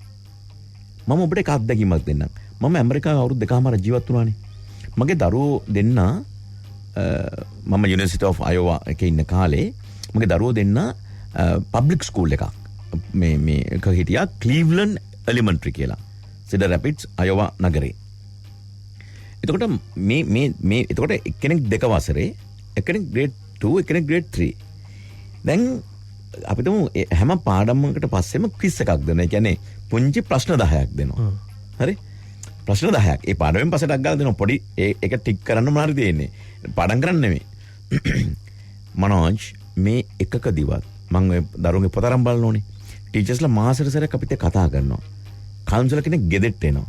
පබ්ලික් ස්කූල් එකක්. හොඳයි සල්ලි ගෙවන ඒවා නෙමෙයි. එතකොට මේ දැන් ගණිතයේ 10ක් දීලා ඒකේ අපි දන්නකෝ මෙයාගේ 8ක් හරි 2ක් වැරදිලා තියෙනවා කියලා. ඔබ විශ්වාස කරන්න මනෝජ් වැරදි ලකුණු 2 දාන්නේ නැහැ. මෙහෙම හරි 8ක් තියෙනවා. ලකුණු නොදාපු 2ක් තියෙනවා. ලකුණු නොදාපු 2ක් තියෙනවා. ඒ කියන්නේ දැන් මේක ඇහුවම දැන් අපිට මේක තේරෙන්නේ නැහැ නේ ලංකාවේ ඉඳලා ගිහිල්ලා. ඇයි මේක වෙන්නේ කියලා අර කවුන්සලර් ආවම ඇහුවම එයා කියන්නේ දරුවට කියන්න හොඳ නැහැ ඔයා වැරදි කියලා. ඔයා වැරදි කියලා කියන්න එපා. හරි? ඒ නිසා අර වැරදි ලකුණ දාන්නේ නැහැ. හිතන්න කොයිතරම් සංවේදීද කියලා දරුවට නේ? ප්‍රශ්නයක් ඇහුවම ඒ කියන්නේ අපි තුමුකෝ මේ what is the capital city of Sri Lanka කියලා අහලා දැන් දරුවෙක් මේ කොලම්බෝ කියන්නේ නැතුව ඩිල්ලි කියලා කිව්ව කියන්නකෝ. ඒතකොට කියන්නේ very close. very close. you are wrong කියලා කියන්නේ නැහැ. ඔබ වැරදි කියලා කියන්නේ නැහැ. අපි කරන්නේ කොහොමද? නෑ වැරදි. අතෝසන්. එමුනේ. ඒ තරම් අධ්‍යාපනික සංකල්ප සංවේදී. අපි නූතනත්වය කරා යනවා නම් මේ මනෝජ් ඒ සංකල්ප සමාජගත වෙන්නට ඕනේ. හොඳයි අපි ඒ ඔස්සේ තවදුරටත් කතා කරමු වෙනස් වෙන ලෝකේ වෙනස් වෙන සමාජයේ වෙනස් වෙන අපේ සමාජයේ අධ්‍යාපනයේ වෙනස්කම් සිද්ධ විය යුත්තේ කෙසේද කියන කාරණේ අද ටිකක් වැඩිපුර අපි කතා කරනවා විෂය භාර ඇමතිතුමා අධ්‍යාපන ක්‍රීඩා හතරන කටයුතු ඇමති ඩලස් සලහපිරු එමෙතුමත් එක්ක අපි අන්ලිමිටඩ් සංවාදයේ ඉන්නේ කෙටි විරාමයක් දෙන්න ඉතා ඉක්මනින් අපි නැවත හමු වෙනවා බැලුම්ගලින් නොකී කතා net fm unlimited හොඳ අපි නැවතත් net FM unlimited සමග අධ්‍යාපන ක්‍රීඩා හා තරුණ කටයුතු අමාත්‍යතුමා ඩලස් සලහප්පෙරොබ මැතිතුමත් එක්ක අපි unlimited සංවාදයේ තියලා ඉන්නේ. Facebook ඔස්සේත් අපි ඔබ නරඹමින් ඉන්නේ. ඔබේ ප්‍රශ්න ගණනාවක් ඉදිරිපත් වෙලා තියෙනවා. ඒවා ඉදිරියේදී අමාත්‍යතුමත් එක්ක සාකච්ඡා කරන්නත් අපි බලාපොරොත්තු වෙනවා. අමාත්‍යතුමා දැන් මේ අපි අධ්‍යාපනයේ සිදුවිය යුතු වෙනස්කම් පිළිබඳව කතා කළේ. දැන් ගොඩ දෙනෙක් A-level සහ ශිෂ්‍යත්ව විභාග ගැනත් අහලා තිනවා. මම ඊට කලින් අහන්න මේ කැමතියි දැන් අපි ටිකක් මානසිකව ටිකක් උඩ තැනක ඉන්නවා අපේ විභාග අමාරුයි කියලා. ලංකාවේ අධ්‍යාපන ක්‍රමය හොඳයි විභාගත් අමාරුයි අමාරුවෙන් තමයි පාස් වෙන්න ඕන කියලා. හැබැයි ඒ අතරේ ලංකාවේ විභාග අතෑරලා ලන්ඩන් A-level ලන්ඩන් O-level කරලා ඉහළ සාමාර්ථ ලබා ගන්න පිරිසකුත් ඉන්නවා. උන් ඉතා ඉක්මනට ඒක ඉවර කරනවා. විදේශ රටවල් වලත් ඒ දේවල් කරනවා. ඉතා ඉක්මනින් ආචාර්යවරු මහාචාර්යවරු වෙන්නත් ඉඩ තිබෙනවා. චීන වගේ රටවල් වල අපි දැකලා තියෙනවා අවුරුදු 25 27 වෙද්දී මහාචාර්යවරු ඕන තරම් ඉන්නවා. PhD එකක් කරන්නත් ඔවුන්ට ඉඩ තියෙනවා. කරලා ඔවුන්ගේ සුසුකම් සපුරගන්න ඉතා කෙටි කාලයක් ඇතුලේ පුළුවන්. මේ විරාමය ඇතුලේ අමතුමත් එක්ක සාකච්ඡා කරමින් හිටියේ අපි A level කරලා විශ්වවිද්‍යාලය යන අවුරුදු 1මාරක්වත් අඩුම ඉන්නවා. ඊට වැඩි වෙන්නත් පුළුවන් කාලයන් තියෙනවා. මේ තත්වයන් ගැන අපිට මොනවද කතා කරන්න පුළුවන්? මේ විභාග අමාරුයි කියන තැන ඒක හොඳ නිර්ණායකයක්ද? නෑ, විභාග අමාරුයි කියලා කියනට වැඩිය ඒක ගන්න ඕනේ අපේ මේ කරුණු දෙකක්. එකක් තමයි අපේ විභාගවල මේ ප්‍රායෝගික පැත්ත. ඔව්. පරීක්ෂාවට ලක් වෙන්නේ නෑ. දැන් උදාහරණ සාමාන්‍ය පෙළ. දැන් අපි කියනවා මේ PT කියලා කියන්නේ මේ ෆිසිකල් එඩියුකේෂන් මේ අපි PT කරානේ. දැන් PT විභාගයේදී ඔක්කොම තියෙන ලියන්න ප්‍රශ්න පත්‍රය. ඒක විහිළුවක් නෙමෙයිද? දැන් කෘෂිකර්මය එහෙම නැත්නම් තාක්ෂණය එහෙම නැත්නම් ගෘහ විද්‍යාව හෝම් සයන්ස් මේවා ප්‍රායෝගික පරීක්ෂණයක් නෑ. ප්‍රායෝගික පරීක්ෂණ නෑ මේවට. මේ ඔක්කොම ලියන්න තියෙන්නේ. රහ වෙන්න ලුණු දාන්න ඕන කියලා දන්නව ලුණු රස තියනවාද කියලා බලන්න විදියක් නෑ. ඇත්තට මේක විහිළුවක්. දැන් ලෝකේ ඒ ගොඩක් දේවල් ප්‍රායෝගික පරීක්ෂණ කරන සමහර දේවල් තියෙන්නේ. ඒ හිතන්න ඔබ ලන්ඩන් A level ගැන O level ගැන කිව්වනේ. දැන් මේ සැරේ මේ COVID-19 නිසාවෙන් London A level O level දෙකම කැන්සල් කරා. කැන්සල්. හැබැයි මොකද කරේ? ඒ හැම දරුවෙක්ම London A level O level කියන්නේ මුළු ලෝකෙම එක සැරේට තියෙන විභාගයක්. එක දවසේ තියෙන එකම ප්‍රශ්න පත්‍රය තියෙන ලෝකෙටම කරනවානේ. හැබැයි මෙසරේ පෝස්ට්පෝන් මේ කැන්සල් කරා. ඒතර හැබැයි කැන්සල් කරා කියන්නේ විභාගෙ නොපැවැත්වීම නෙමෙයි. දරුවගේ පාස්ට් රෙකෝඩ්ස් බැලුවා. හැම දරුවෙක්ගෙම රෙකෝඩ්ස් බලලා ඒ අනුව මේ දෙනවා මේ යට ග්‍රේඩ් එකක්. ග්‍රේඩ් එකක් දෙනවා. හරි. අපි දැන් ඇමරිකාවේ කරා GPA grade points average. GPA එක 2.5 වගේ තැනක තමයි විශ්වවිද්‍යාලයකට ඒක තව උඩට යනකොට ස්ටැන්ෆර්ඩ් වගේ විශිෂ්ට ගණයේ කියලා හිතන විශ්වවිද්‍යාලයට යන්න මේ එහෙම හැදෙනවා. දැන් මම කියන්නේ ඒකෙදි බලන්නේ මේ විභාග ලකුණු විතරක් නෙමෙයි. ඇමරිකාවේ කරන පදන ප්‍රායෝගිකව SAT කියලා කියන විභාගය ඇතුලේ මේ විභාගයේ මේ අර හයි ස්කූල් ග්‍රැජුවේෂන් එකේ ගත්ත ලකුණු විතරක් නෙමෙයි. ඔහුගේ බාහිර ක්‍රියාකාරකම් පවා. ඒ කියන්නේ එක මොහොතකින් ඔහුගේ දැනුම පරීක්ෂා කරලා මේ ඔහු ගොඩ නැගුණු ආකාරය පිළිබඳව බලලා තමයි ග්‍රේඩ් ගන්නේ. දැන් අපි කරන්නේ සමස්ත ප්‍රශ්නයකටනේ. ඒ ප්‍රශ්නෙට දැන් උදාහරණ ප්‍රශ්න පත්‍රයට මෝඩ දෙන දවසේ. දැන් දරුවගේ මේ පවුලේ සමාජිකයෙක් මේ යනවා. විභාගේ තියෙන්නේ අනිද්දා. හරි? ඊයේ තමයි භූම දාන තියෙන්නේ. ඉතින් මේ දරුවගේ මෙන්ටැලිටි එක මේ මානසික තත්ත්වය. ඒතකොට ඒ දරුවගේ දැනුම නෙවෙයිනේ ප්‍රකාශ වෙන්නේ. එයාගේ තාත්තා නැති වෙනවා. අම්මා නැති වෙනවා. කොච්චර වියෝවකින්ද දරුවෝ එතෙන්ට යන්නේ. මේක කවදාවත් මනින්නේ නෑනේ අපි. ඒ කියන්නේ ඒ පැය 3 ඉන්නේ අර අවුරුදු 11 කොට නැගුණු දරුවා නෙමෙයි. මේ ඒ අදාළ පැය 2 හෝ 3ක කාල සීමාව තුළ දරුවාගේ මානසික තත්ත්වය තමයි දැන් විභාග ලබන්නේ. විභාගෙට මුණ දෙන පැය 2 හෝ ඒකෙන් තමයි මුළු දරුවගේම අනාගතය සහ ඉතිහාසය විනිශ්චය කරන්නේ. මේක තමයි ඔය අමාරු කියලා කියන එක ඇතුළේ තියෙන කාරණා එකක්. දෙවෙනි කාරණේ ඔබ සඳහන් කරපු කාරණේ. දැන් දරුවෙක්ට තමන්ගේ ජීවිතය ඔබ කියනවා ඔව් අවුරුදු 25 වෙනකොට ප්‍රොෆෙසර්ස්ලා PhD හෝල්ඩර්ස්ලා ඉන්නවා මේ චීනේ. ඔබ මනෝජ් හරියට හරි. ඇමරිකාවෙත් එහෙමයි. කැනඩාවෙත් එහෙමයි. ඇයි? දැන් හිතන්නකෝ අපේ රටේ ලංකාවේ දැන් උසස් පෙළ තිබ්බනම් අපි අගෝස්තු මාසේ උසස් පෙළ තියෙනවා. හරි? 2020 අගෝස්තු මාසේ උසස් පෙළ විභාගේ. මේකෙන් විශ්වවිද්‍යාල ප්‍රවේශය ගන්න දරුවා විශ්වවිද්‍යාලයට ඇතුළු වෙන්නේ කවද්ද ඇත්තටම? 2022 ජනවාරි මාසේ. අවුරුද්දයි මාස 5ක්. අවුරුද්දයි මාස 5ක්. විභාගයේ ප්‍රතිඵල අපි නිකුත් කරන්න ගන්නවා දින 100කට වැඩිය. ප්‍රතිඵල නිකුත් කරන්න විතරක් ගන්නවා. අද පෝජිත සනත් පෝජිත අපේ කොමසාරිස්තුමා ඇතුළු විභාග දෙපාර්තමේන්තුවට මම ස්තුතිවන්ත වෙනවා. එතුමන්ලා මට පැහැදිලි කරලා දුන්නා මේක ඉක්මන් කරන්න ඕන ක්‍රම තියෙනවා. එක පැත්තකින් නූතන තාක්ෂණ පාවිච්චි කරන්නට ඕන. බහුවර්ණ ප්‍රශ්න වැනි ප්‍රශ්නවලට නූතන තාක්ෂණ මේක මැනුවලි චෙක් කරන්න ඕන එකක් නෙමෙයි. එහෙම නැත්නම් ගුරුවරුන්ගේ පැමිණීම් පිළිබඳ ප්‍රශ්න තියෙනවා විභාග පරීක්ෂණ සඳහා. සරල කාරණා ටිකක් තියෙන්නේ. මේක හදන්න පුළුවන්. මේ දින ගන්න අඩු කරන්න පුළුවන්. ඒතකොට දරුවාට දැන් මේක ඇමරිකාවට ගලප්පුවොත් මේ මාසේ high school graduation එක තියෙනවා. අගෝස්තු මාසේ fall semester එකට. semester එකේ දරුවා ඉස්කෝලේට යනවා. මේ විශ්වවිද්‍යාලයට යනවා. ඒතකොට ඒ දරුවා ගෙදර ඉන්නේ මේ high school එකෙන් එළියට ඇවිල්ලා මාස 3යි මනෝජ්.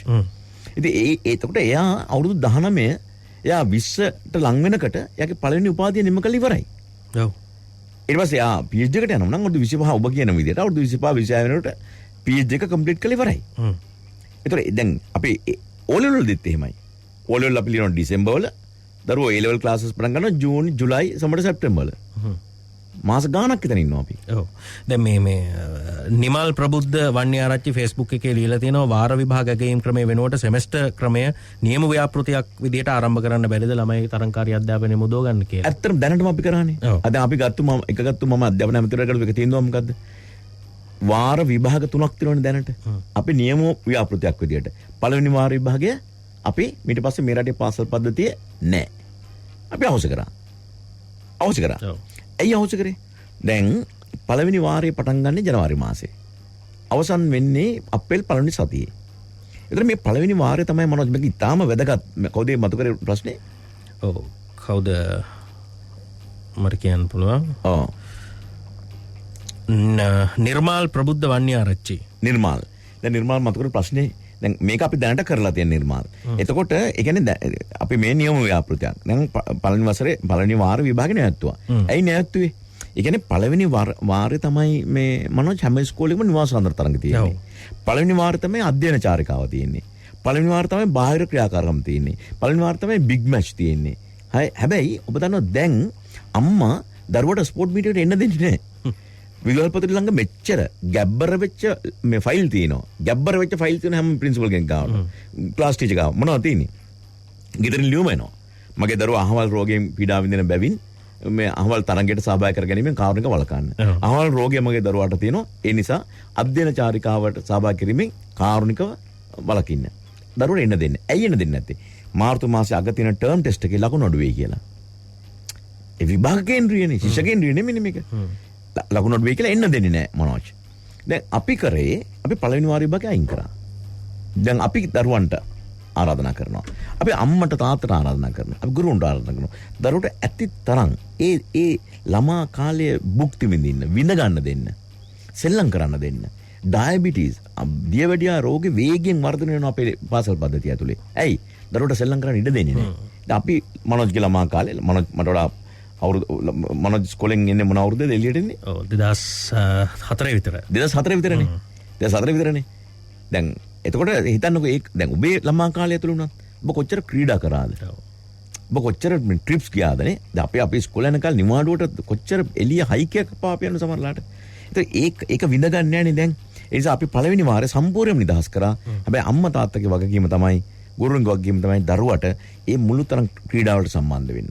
ක්‍රිකට් ගහන්න දෙන්න, ෆුට්බෝල් ගහන්න දෙන්න, මියුසික් වලට යන්න දෙන්න, ට්‍රිප්ස් යන්න දෙන්න, ලෝකේ බලන්න දෙන්න, ලෝකේ කියව ගන්න දෙන්න, පොත් ලියන්න දෙන්න, පාඩම් මේ බාහිර ක්‍රියාකාරකම් වලට ඉඩ දෙන්න. ඔව්.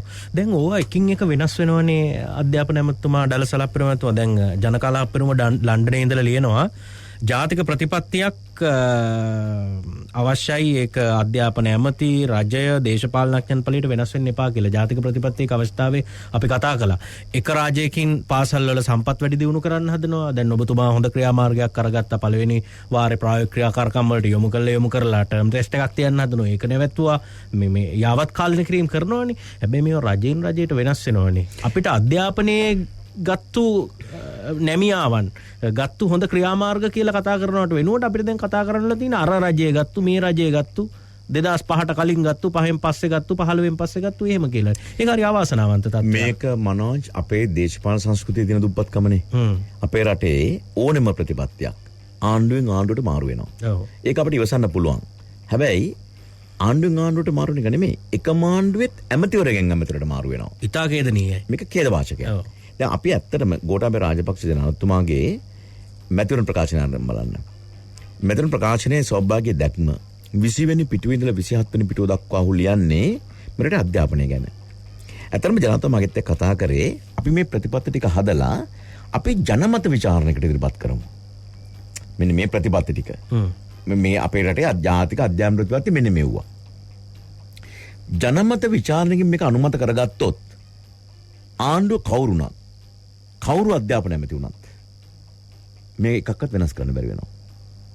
අපි එහෙම ඉලක්කයක් හිත ඇතුළේ තියාගෙන ඉන්නවා. මම මේ පළවෙනිතට මම මේක කිව්වේ වාහන නිසා. හිත ඇතුළේ එහෙම ඉලක්කයක් තියාගෙන ඉන්නවා. එහෙම නැත්තම් වෙන්නේ අපේ අස්පනා අපිටම දැන් මම ප්‍රවාහන ඇමතිවරයා විදිහට මම බොහොම ආඩම්බරයි. මම දැක්ක අපි උතුරු මිතුරු ව්‍යාපෘති හදලා මේ යාල්දේවි කැන්දන් යන්න මහ විශාල අභ්‍යාසයක් කළා. මේ නොඑක් දේවල් කරානේ. අපි මේ Park and ride A concept එක හදලා කොළඹ නගරේ ට්‍රැෆික් එක අඩු කරන්න බස් එකකින් කාර් එක පාක් කරලා මොරටුවේ එන්න අපි මේව පටන් ගත්තනේ. අපි මගේ අස්පනා අපිටම මම ඉන්න ආණ්ඩුව ඇතුලේ මම මේක වෙනස් වෙනවා. ඔව්. සමහර ඒවා විහිළුවට ගත්ත අවස්ථාවත් මට මතකයි. ඔව්. ඒක තමයි අපේ සංස්කෘතිය. දේශපාලන සංස්කෘතිය දුප්පත්කම කිව්වේ ඒකයි. ඉතින් මේක ඛේදවාචකයක්. මේක අධ්‍යාපනයේ විතරක් තියෙන ප්‍රශ්නයක් නෙමෙයි. දැන් අපි අසල්වැසි ඉන්දියාවේවත් මේක වෙන්නේ නැහැ.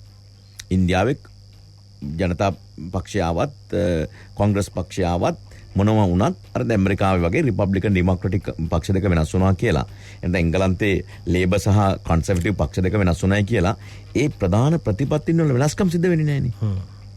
වෙනස්කම් වෙන්නේ නැහනේ.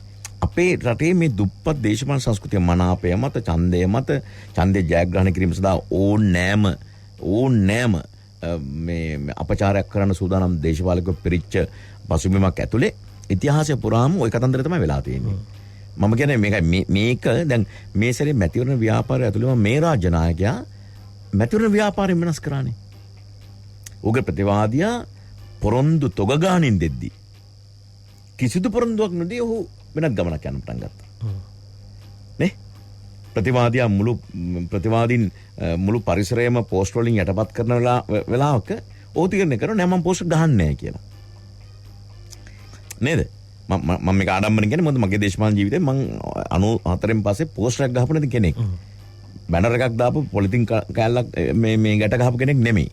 එක වේදිකාවේ මම මැතිවරණ කළා තියෙනවා. JVP UNP ශ්‍රී ලංකා ඔක්කොම එකට තියාගෙන. හැබැයි ඒක පළවෙනි අවස්ථාව වගේම අවසාන අවස්ථාව වෙලා වුණාද කියලා සැකයක් තියෙනවා. එම් වෙන්නේ නැහැ. අපි ඒක දිහා ධනාත්මකව බලන්න ඕනේ. මම කියන්නේ මනෝජ් ඒ නිසා මේක දිහා අපි ඍණාත්මකව බලන්න ඕනේ නෑ. ඇත්ත. වර්තමානට අදාළව ඇත්ත. ඉතිහාසයට අදාළව ඇත්ත. හැබැයි අපිට අනාගතයට අදාළව එක බොරු කරමු අපි. බොරු කරන්න පුළුවන්. දැන් මම කියන්නේ අර වගේ ප්‍රතිපත්තියක් හදලා අපි කරාගත්තම සාදෙන් විරුද්ධ පක්ෂ කියලා අපි මේ ඉරක් ගාලා උඹ UNP මම ශ්‍රී ලංකාව උඹ UNP මම පොහොට්ටුවේ අර උඹ JVP මම මේ පොහොට්ටුවේ එහෙම ඉරි ගහලා බෙදා ගන්න ඕන නෑනේ. මේ හැම ඇතුළෙම යම් යහපත් දේවල් තියෙනවානේ මනෝජ්. යහපත් දේවල් තියෙනවානේ. මම ඔබට කිව්වේ මම මාධ්‍යවේදියෙක් විතර ජයාජවාදන මැතිතුමා පතුරු ගහලා තියෙනවා. හැබැයි පසු කාලිනව මම තේරුම් ගන්නවා එතුමා විසින් කරපු යහපත් දේත් මේ සමාජෙට. ධනේශ්වර චින්තනය ඇතුලේ වන්නේ වි නමුදු ඔහු විසින් කරපු යහපත් දේවල් තියෙනවා මේ සමාජෙට. ඒක අපි කියව ගන්නවා. කියවන පසුම හරි ඒ වැරද්ද නිවැරදි කරන්න උත්සාහ ගන්නවා. ඒ නිසා අපි මේක දිහා බලන්නට ඕන නිර්වත් දැසකින්. මේ පොරොන්දු මත තියෙන දේශපාලනය නිමා කරගත්තොත් දැන් මේ දවස්වල බලන්න මේ රටේ එක අපේ දිස්ත්‍රික්කයේ ඇතුළු හැම දිස්ත්‍රික් එකම දේශපාලකයෝ තරංගයට බඩු බෙදනවා. බාහුවගේ අවුරුදු 5 කරපු සියලු දේවල් අමතක කරගෙන සියලු පාවදීම් අමතක කළා. මිනිසුන්ගේ ප්‍රශ්න ගැන අසංවේදීව හිටපු සියලු දේ අමතක කළා. අර පීඩාවට පත්වෙච්ච මිනිහෙක් වාගෙන ඇවිල්ලා බඩු මල්ලක් දෙනවා. කොපි පොත් ටිකක් දෙනවා. මේ ප්ලාස්ටික් පිඟන් ටිකක් දෙනවා. දීලා මනාපෙ මංකොල්ල කන්න හදනවා. හරි? එමෙතන රැකියා ෆෝර්මයක් දීලා. දැන් මම දන්නවා මම අධ්‍යාපනය ඇමති. අපේ අධ්‍යාපන අමාත්‍යාංශයෙන් මොනවාද මේ ගුරු සහායක උසස් පෙළ සම්බන්ධව ගුරු සහායක පත්වීම 60000ක් දෙනවා කියලා මම කැබිනට් අනුමැතියක් කරන් තියෙනවා. ඒ කියන්නේ ඒකේ අදහස තමයි පළවෙනි වසරේ ගුරුවරයාට අමතරව පන්තියේ දරුවට උදව් කරන්න තව දෙන්නෙක් ඉන්න ඕනේ. ලෝකෙ දිනුන රටවල එහෙමයි. දැන් පළවෙනි වසරේ දරුවෝ එයාට චූ කරන්න යන්න ඕනේ, එයා කක්කි දාන්න ඕනේ කියලා කියනවා. එහෙමනේ පුංචි දරුවෝ නේද? අඬනවා, අම්මා කෝ කියලා අහනවා. ඉතින් ටීචර්ට තනියම උගන්වන්න ගමන් මේ ඔක්කොම මැනේජ් කරගන්න බෑ. ඒ නිසා පළවෙනි වසරේ දෙවෙනි වසරේ පන්තිවල ගුරු සහායක දෙන්නෙක් ඉන්නවා. තුන්වෙනි වසරේ හතර වෙනකොට තව එක්කෙනෙක් බැගින් ඉන්නවා. පහ දක්වා. ඒක අවශ්‍යයි පාසලට. ඉතින් අපි ඕකේ ඛේදවාචකයේ තියෙන ඇමතුමා ඒ තනතුරු හරි පුරප්පාඩු හරි නිර්මාණය කරේ මෙච්චර කල් තමන්ගේ අතවැසියන්ට එහෙම නැත්නම් තමන්ට උදව් කරන අයට රස්සා ටිකක් දෙන්න. දැන් මම කියන්නේ අපි වරද්දගත්තේ මේ මොහොතේත් ඒක. දැන් මම අධ්‍යාපන නැමැති. දැන් මම දන්නවා මේක බෙදනවා සමහර අපේ දිස්ත්‍රික්කවල ඇතුළේ සමහරට මේ කවුද බෙදුවේ හොයාගන්න බෑ. අහවල් ඇවිල්ලා බෙදුවා කියලා කියනවා. මේ ගුරු සහායක පත්වීම සඳහා ග්‍රාම සේවකවරුන්ට 10ක් 15ක් බෙදනවා. දැන් මේ ඔබ කියන්නේ හරි. හැබැයි ඔබ බලන්න දැන් ගෝඨාභය ජනාධිපතිතුමා මොකද යෝජනා කරේ? රැකියා ලක්ෂයක බලකායක් ගමේ දුප්පත්ම කෙනාට දෙන්න. දුප්පත්ම කෙනාට. දේශපාලනය බලන්නට උනේ. අපසප සාමාන්‍ය පෙළ අසමත් වෙච්ච හරි ගමේ ඉන්න දුප්පත්ම අය තෝරගෙන ඔහුට රැකියාව දීලා රැකියාවට අමතරව මාසයක පුහුණුවක් දීලා. දැන් අපි දැන් රියදුරු දැන් මම දන්නවා මගේ මේ නගනිය වෛද්‍යවරියක්. එතන මට ඇය කියලා තියෙනවා මේ ඒ ස්පිතාලේ මේ කම්කරු මොනද සනිපක්ෂ කම්කරු මම කියන්නේ මේ අවුරුදු 8කට 10කට ඉස්සෙල්ලා කතන්දරයක්. මේ පවිත්‍ර කරන්න නැතුව ඉන්නවලු.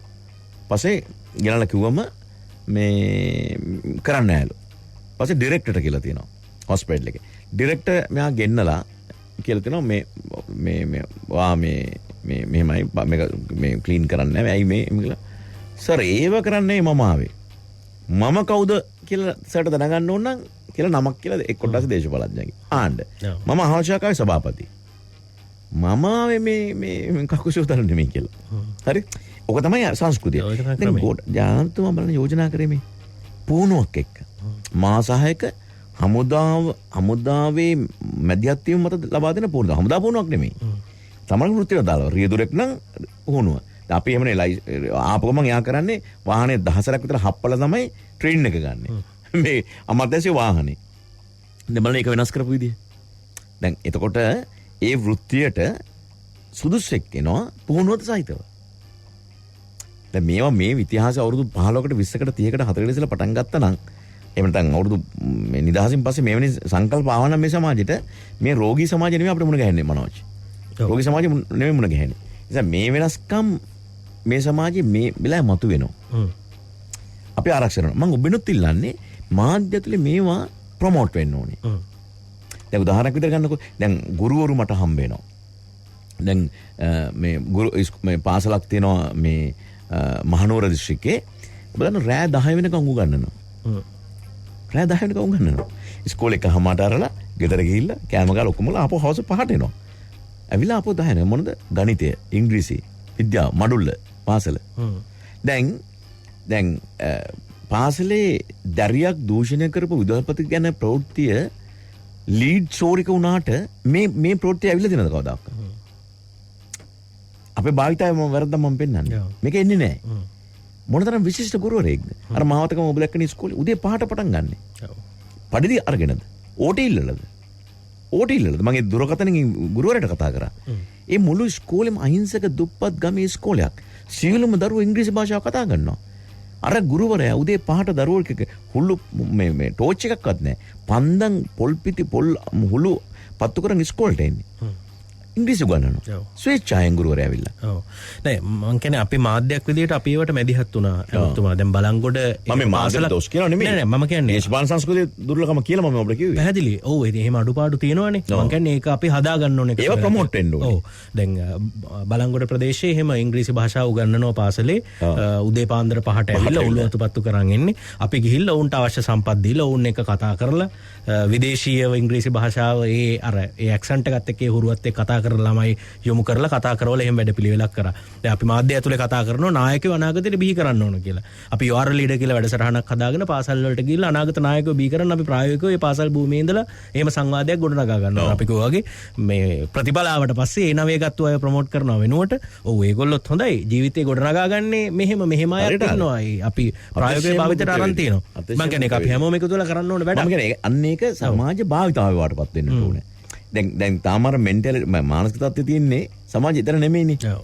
ඒ හින්දා අපි සමාජ භාවිතය ඇතුලේ, දේශපාලන ලෝකය ඇතුලේ, මාධ්‍ය භාවිතය ඇතුලේ, එහෙම නැත්නම් සංස්කෘතික මේ පද්ධතින් ඇතුලේ මෙන්න මේ වෙනස්කම වෙන්න ඕනේ. මේක දේශපාලකයට මේ රාජ්‍ය නායකයට තනියම කරන එකක් නෙමෙයි.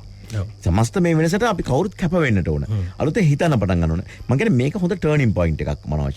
මේ වර්තන ලක්ෂයකනේ අපි දැන් ඉන්නේ. සමාජය හැම දෙයක් දිහාම අපි අලුතෙන් බලන වෙලාවක් නේ මේක. නේ කොවිඩ් මාරයා මම කිය ගුරුවරයෙක් කියලා කියන්නේ එයා අපිට පෙන්නපු පාරේ අපි වෙනස් විදිහට දැන් බලන්න පටන් ගන්න තියෙනවා. අපිට ලෝක සෞඛ්‍ය සංවිධානයේ නියෝජිතවරියාව මාව හම්බෙන්න අපිට මේ මිලියන 80ක් දුන්නා මේ දරුවන්ට දුප්පත් දරුවන්ට ආහාර ටික දෙන්න කියලා ඈත ඉඳලා මට ආයිබෝන් කියගෙන ඉන්නේ. දැන් බලන්න මේ සංස්කෘතික වටිනාකම් නේද? ෂේක් ඇන්ඩ් ආයිබෝන් වල තියෙන්නේ. කොච්චර වටිනවද කියලා බලන්න. අපේ ආහාර පද්ධතිය ජීවන රටාව මොනතරම් ඇගීමකට ලක් වෙලා තියෙනවද කියලා. නේද? ඔව්. දැන් ප්‍රශ්න කීපයක් තියෙනවා අපි ඒවටත් අවධානය යොමු කරමු. මේ මම කල්ැතිව සටහන් කරගෙනත් ආවා අපේ Facebook පිටුවට ගියොත් ප්‍රශ්න පේන්නත් තියෙනවා. දැන් මේ A level සහ ශිෂ්‍යත්ව විභාග ගැන අහලා තියෙනවා මොකක්ද ඒක කරන්නේ අපිට පුළුවන් නම් මාස කිහිපයක් පස්සට ගන්න පුළුවන්ද කියන යෝජනාව තියෙනවා හැමතුම. ඇත්තටම මනෝජ් මේක හරීම දරුවන්ට පීඩාකාරී ප්‍රශ්නයක්. විශේෂයෙන්ම පළවෙනි වතාවට A level කරන දූල පුතාලා ගිය අප්‍රේල් මාසෙත් සහරාන් නිසාවෙන් තමන්ගේ ඉගෙනුම් මාස 3ක් විතර අහිමි කරගත්ත දූල පුතාලා ඉන්නේ. හරි. මේ දෙවෙනි වතාවට මේ අප්‍රේල්. එතකොට මේ සමහර පාසල්වල මන්දන සමහර පාසල්වල විදුහල්පතිවරිය හෝ විදුහල්පතිතුමා හරි ගුරුවරු මැදිහත්ලා සමහර ඒවායි පාඨමාලා නිම කරලා තියෙන්නේ. හැබැයි අතරම අතිශය බහුතර පාසල්වල මේ සිලබස් එක කවර් කරන්න හිතලවත් නැහැ. දැන් යුනිට්ස් සමහර ඒවා තියෙනවා. දැන් ජීව විද්‍යාව ගත්තොත් සමහර මට කතා කරන්නට කියනවා. මම දැන් පුතාලා දුවලා හම්බුණා මම අහනවා. යුනිට්ස් පහවත් පස්වෙනි යුනිට් එකෙන් හැපතර කවර් කරලා නැහැ. එතකොට දැන් එයා බයෙන් ඉන්නේ. දැන් අධ්‍යාපන ඇමති මොනව කරද? විභාග කොමසාරිස් මොනව කරද? විභාගෙත් තියයිද? මෙහෙම ලොකු පීඩනයකින් ඉන්නේ. දැන් මනෝජ් මේ මෙතෙන්දී අපිට තියෙන්නේ මම මේ ප්‍රශ්නේ මීට පෙරත් මගෙන් මාධ්‍ය අහලා තියෙනවා. මේ උත්තරේ මම දීලා තියෙනවා. අපිට තියෙන විකල්ප තුනයිනේ රටකට තියෙන මෙතෙන්දී. මේ වගේ තැනකදී පළවෙනි විකල්පය තමයි විභාගය යම් නිශ්චිත කාලසටහනකට අනුව කල් දමන එක. පළවෙනි විකල්පය. දෙවෙනි විකල්පය විභාග කියන්නේ පාසලේ ආවරණය කරනු නොලැබූ කොටස් ඉවත් කළා ප්‍රශ්න පත්‍ර සකසන එක. දෙවෙනි එක. තුන්වෙනි එක දරෝ විභාග ලියුවත් එකයි නැතත් එකයි අපේ කාලසටහනම අපි විභාගේ තියෙනවා. හරි අර එහෙම කියන්නේ බල ඕන දෙයක් කරගෙන ඉන්න කියලා. ඒක ගෝත්‍රික නායකයෝ ගෝත්‍රික දේශපාලක වෙන රටක එහෙම වෙන්න පුළුවන්. ඉතින් තුන්වෙනි විකල්පය අපිට දාලා නැහැ. එක හා දෙක. මේ දෙවෙනි විකල්පයට දාලා ගත්තොත් දැන් ඒකට ඒකේ ප්‍රශ්න කීපයක් තියෙනවා. ඒ කියන්නේ ආවරණය නොකරනු ලැබූ පාඨමාල කොටස් ප්‍රශ්න නොකර ප්‍රශ්න පත්‍ර සකසන එකේ. ප්‍රශ්න දෙකක් තියෙනවා මෙතන. එකක් තමයි දෙවෙනි වර විභාග ලියන දූල පුතාලා. තුන්වෙනි වර විභාග ලියන දූල පුතාලා. මේල ඔක්කොම කවර් කරලා තියෙනවා. රිවිෂනුත් කරලා ඉවරයි. දැන් අපි මේ ටියුෂන් වලට බැලනට රිවිෂන් ක්ලාසස් තියෙනෝනේ දැන්. මේ එයාලා ඔක්කොම දෙවෙනි වර සහ තුන්වෙනි වර විභාග ලියන දරුවෝ ඔක්කොම කවර් කරලා ඉවරයි. ඒතර එයාලට අසාධාරණයක් වෙනවා අපි යුනිට්ස් ගණක් අඩු කරොත්. එක.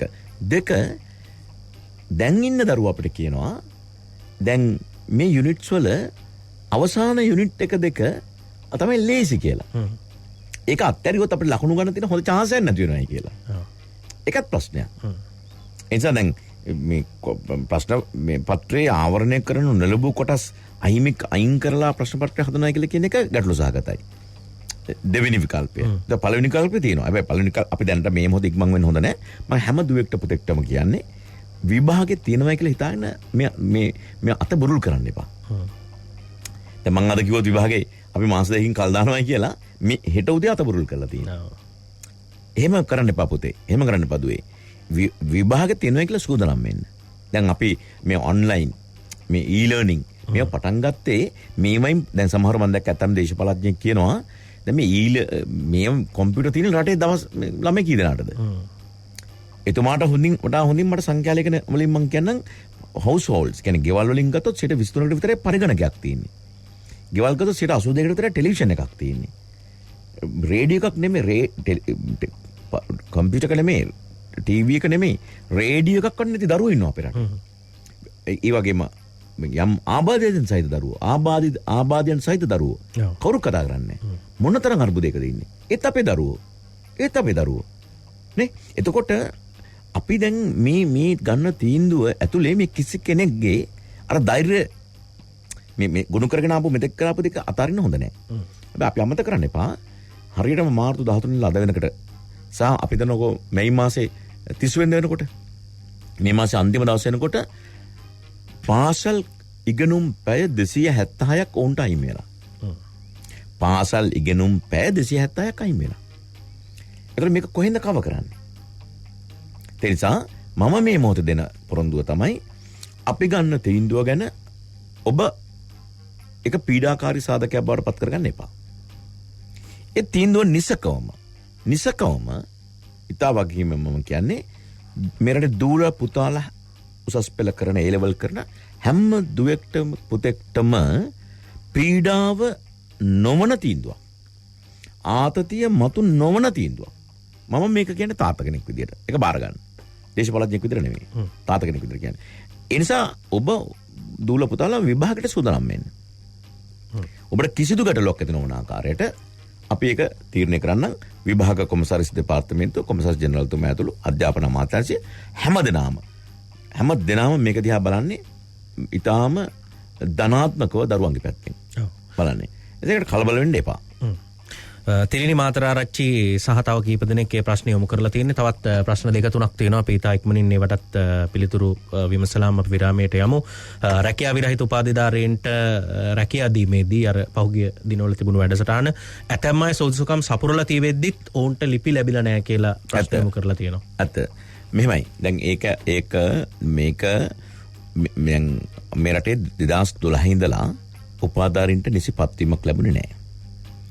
උපාධාරීන්ට පත්වීම ලැබීම පිළිබඳ ආරම්භක ප්‍රශ්න දෙවෙනි ප්‍රශ්නේ මම මතු කරා.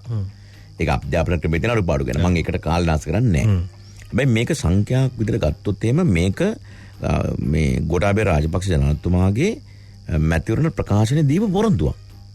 මේක ලියන්නේ 2019 ඔක්තෝබර් මාසෙනේ. ඒ වෙලාවේ මේ පොරොන්දුව දෙන්නේ. ඒකින්ද මේකට කවුරුත් කලබල වෙන්න ඕනේ නැහැ. එතකොට මේ පත්වීම් ලිපි මාර්තු මාසේ දෙවෙනිදට පස්සේ දෙවෙනිද වෙනකොට පාර්ලිමේන්තුව විසිරුණා. මැතිවරණ කොමසාරිස්තුමා කියනවා මේක ඊට පස්සේ දෙන්න එපා. එතකොට 47000ක් ලිපි නිකුත් කළා. තව 8000කට ආසන සංඛ්‍යාවක් තියෙන ලිපි නිකුත් කරන්න. තොරතුරු තියෙනවා. අභියාචන ඇවිල්ලා තියෙනවා. ජනාධිපති ලේකම් කාර්යාලයේ සුරක්ෂිතව තියෙනවා. ඒ සිළු දනාටම පළවෙනි ප්‍රශ්නට උත්තරේ ඒ සිළු දනාටම ඒ පත්වීම් ලිපි ලැබෙනවා. දෙවෙනි ප්‍රශ්නේ. දැන් මෙයාට ජනාධිපතිතුමා කිව්වා කැබිනට් මණ්ඩලයේ තීන්දුවක් ගත්තා රුපියල් 20000ක දීමනාවක් ගෙවන්න අභ්‍යාසලාභීන් විදියට. ඒ දීමනාව ගෙවන්න තීන්දුව කළා තියෙනකොට මැතිවරණ කොමිසම ලිඛිතව දැනුම් දුන්නා මේක ගෙවන්න එපා කියලා. මේ මොහොතේ මැතිවරණ වෙනුවෙන් නාමජන බාරගත්තු වෙලාවක්. පාර්ලිමේන්තු විසිරපු වෙලාවක්. අපේ උපාධාරී දූල පුතාලා හැම කෙනාම තේරුම් ගන්නට ඕන මැතිවරණ කොමිසමේ විධානයකට එරෙහිව කිසි කෙනෙක්ට කටයුතු කරන්න බෑ. උදාහරණයක් විදිහට ජනාධිපතිතුමා මැතිවරණ දින නියම කරා. පාර්ලිමේන්තුව රැස්වෙන දින නියම කරා. මැතිවරණ කොමිසම එක වෙනස් කරා. ඉතින් ජනාධිපතිතුමා සර්ව බලධාරී නම් කියන බලන්නේ නෑ මගේ දිනේ වාට වෙනස් කරන්න බෑ. මගේ දිනේ තියන්න ඕනේ කියලා. එහෙම බෑ. එතකොට ප්‍රශ්නේ තුන්වෙනි එක කොටස ස්ථිර වශයෙන් මෙයාට මේ පත්වීම ලැබෙනවා. මට විශේෂම කියන්නට ඕන. පහුගිය ආණ්ඩුව මේ 40000 ගණක් උපාධාරණ ඉඳෙද්දී මම ඉතිහාසෙට ඇඟිලි දික් කරනවා නෙමෙයි. මේ ප්‍රශ්නෙට දාලා මේක නොකිය බෑ. හරි අපි ඉතිහාසෙට ඇඟිලි දික් කරන දේශපාලකයෝ නෙමෙයි. ඉතිහාසෙ කවුරු වැරද්ද කරත් අපි ඒ වැරද්ද හදන්න ඕනේ. වර්තමාන පාලකයන් විදියට. දැන් නමුත් මිට පෙරින් මතයි තිබ්බ අත්දැකීම් මොකද උපාධාරින්ට?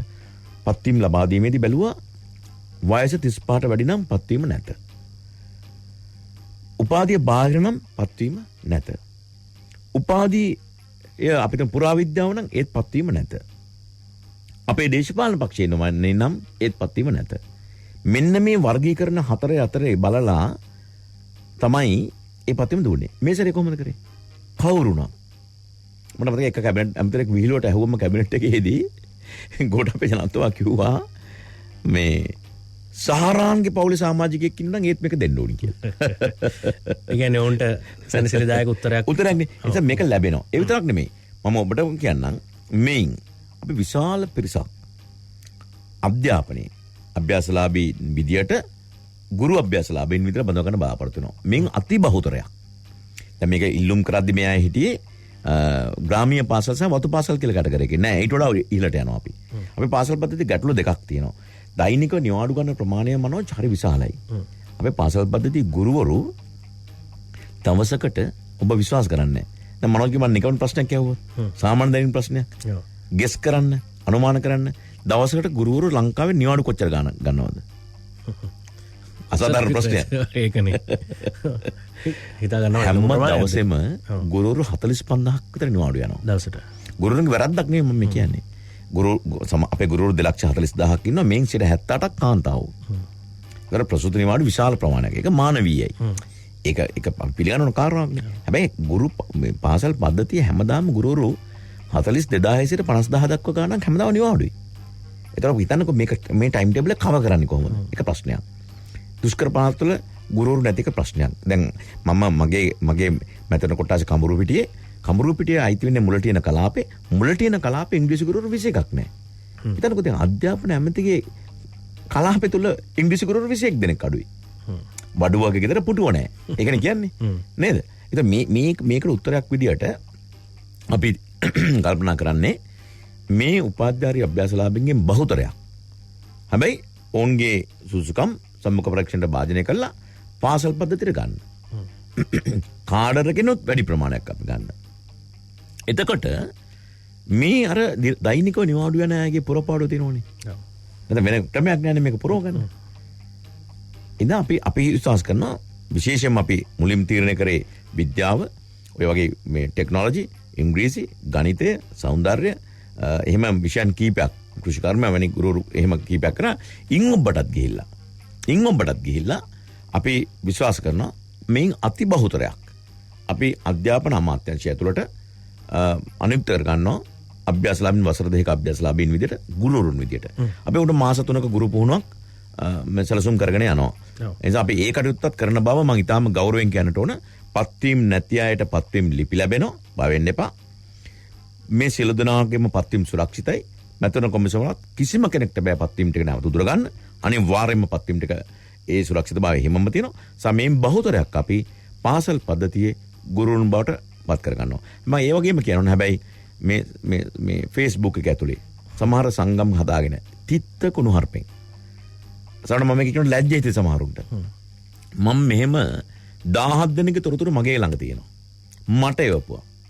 17 දෙනෙක්ගේ තොරතුරු. ඒක ඉතාම ග්‍රාම්‍ය අසභ්‍ය භාෂාවෙන් බැනලා. සමහරුන්ගේ මේක චෙක් කරන්න ගියාම ඇත්තටම ඒ උපාධාරින් නෙමෙයි. දේශපාලන අනුගාමිකයන්. උපාධාරන්ගේ නමින් අවල් සංවිධානය කියලා හදලා තිත්ත කුණුවරෙන් බණිනවා. ජනාධිපතිතුමාට බණිනවා. ඉතින් දැන් එවැනි කියන්නේ අසභ්‍ය අසංස්කෘතික කණ්ඩායම් ගුරුවරුන් විදිහට නම් හොඳ නැහැ. ඒ තාම සුළු පිරිසක්. ගුරුවරයා සංස්කෘතික වෙන්න ඕනේ. සભ્ય වෙන්න ඕනේ නේ. ඒ තාම සුළු පිරිසක්. ඒ මම ගානින් ගත්තොත් එහෙම මේ 30ක් 40ක් විතර වගේ ඒ තොරතුරු ටිකට මම තියාගෙන ඉන්නවා. මම නපුරු හිතකින් නෙමෙයි. මොකද දරුවන්ට අසදානක් වෙනවනේ. අනිත් සියලු දෙනාටම කිසිම ભેදකින් තොරව ජාති ආගම් දේශපාලන ભેදකින් තොරව ඒක ලැබෙනවා. මේ කළා අපි මේක දෙනවා. ඔව් කෙටි ප්‍රශ්න තුනක් තව යොමු කරනවා. දැන් පුංචි වසරවල 1 2 ශ්‍රේණිවල දරුවන්ටත් විශාල වශයෙන් මේ දිනවල ගෙදර වැඩ ගෙදරට එනවා. ඒ ශ්‍රේණිවලත් විෂය නිර්දේශ ආවරණය කිරීම බලාපොරොත්තු වෙනවද කොහොමද ඒක කරන්නේ කියලා කෙටියෙන් උත්තරයක් මම මෙතෙන්ද මේක නිරවුල් කරන්නට ඕනේ. මේ ඔන්ලයින් এডুকেෂන් කියලා මේ වෙලාව අපි මේ කරන දේ මේ විභාගේ කොටස් මේ ඔහුගේ විෂයමාලා ආවරණය කිරීමක් නෙවෙයි මේ කරන්නේ.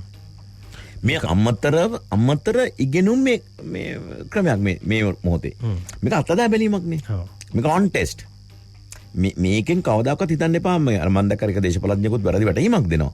මේ අර තියෙන පරිගණක සංඛ්‍යාව මේකේ බය වෙන්න එපා. මේක පදනම් කරගෙන දැන් ඔන්න අහවල් ඉස්කෝලේ හිතන්න කොළඹ ආනන්දේ. ඒක රාජකීය එහෙම නැත්නම් විසාකාවේ. රත්නාවලි බාලිකාවේ නැත්නම් දේවි බාලිකාවේ මේක ඔක්කොම ඔන්ලයින් ළමයි ඔක්කොම කරලා තියෙනවා. ඒ නිසා අපි විභාගෙට දැන් කරන්න පුළුවන්. එහෙමක තීන්දුව ගන්නෙ නැහැ. ඒක වැරදි තීන්දුවක් නේ. ඔව්. ඇත්තටම එහෙම පහසුකම් ටික නැහැනේ. නේ? දැන් විශ්වවිද්‍යාල කොළඹ කුලපති උපකුලපති මම දැක්ක කියලා තිබ්බා විශ්වවිද්‍යාල ශිෂ්‍යයන්ගෙන් මේ ඩිවයිස් එක මේ උපකරණය තියෙන්නේ ශිෂ්‍යයන්ගේ 15% විතරයි කියලා. දරුවන්ගේ තත්ත්වයට වඩා පල්ලෙහා දානකනේ ඒකට තියෙන්නේ. ඔව්. අපි ඒක කරන්නේ නැහැ. දැන් අපි වෙනම channel එකකුත් පටන් ගත්තනේ. ඔව්. අපි දැන් මේ ගුරු ගෙදර නාලිකාවක් තියෙනවනේ. හැබැයි ඒක ටෙලිවිෂන් එක නරඹන සිංහල දමිළ මේ දරුවන්ට උසස් පෙළ සාමාන්‍ය පෙළ පහළ දරුවන්ට විතරක් වෙන් වෙච්ච එකක් නේ. හැබැයි ඒකෙන් අපි මේ ටික කවර් කරා කියලා දැන් අපි විභාගෙ තියමු කිසි බයක් වෙන්න එපා. ඒතෙන්ට යන්නේ නැහැ අපි. ඒක අමතර ඉගෙනුම් කට්ටලයක් ඒක. අපි හැබැයි මේක ටෙස්ටිං වල ඉන්නවා. අපි පාසල් පද්ධතියේ අපි යටිතල පහසුකම් ටික හදනවා ඩිජිටල් ඉන්ෆ්‍රාස්ට්‍රක්චර් ඩිජිටල් යටිතල පහසුකම් ටික හදනවා. අන්තර්ජාල පහසුකම් ටික ලබා දෙන්න බලාපොරොත්තු වෙනවා අපි අඩු ගානේ සාමාන්‍ය පෙළ උසස් පෙළ කරන හැම පාසලකටම. ඒ නිසා ඊට පස්සේ තමයි අපි මේ e-learning කියන එක online education කියන එක යථාවත් කරන්න පුළුවන් වෙන්නේ අවම වශයෙන්. සාමාන්‍ය පෙළට සහ උසස් පෙළට ලංකාවේ පාසල් 3093ක් පමණ තියෙනවා සාමාන්‍ය පෙළ උසස් පෙළ තියෙන පාසල් ප්‍රමාණය. දැන් ඒ ගණිතය 893ක් තියෙනවා ගණිතය උසස් පෙළ තියෙන පාසල්. 922ක් තියෙනවා ජීව විද්‍යාව උසස් පෙළ තියෙන පාසල්. අනේ ඒතර මේවා මේ කොමර්ස් ආර්ට්ස් ටෙක්නොලොජි ඔක්කොම ගත්තම 3093ක් තියෙනවා. අවම වශයෙන් මේ 3093ට මේ අන්තර්ජාල පහසුකම මේ platforms දැන් අපි Microsoft ආයතනයත් එක්ක ගිවිසුම් ගත වුණා ගිය සතියේ. ගිය සුක්‍රවාරදා එම්මෝ එකක් අසං කරා.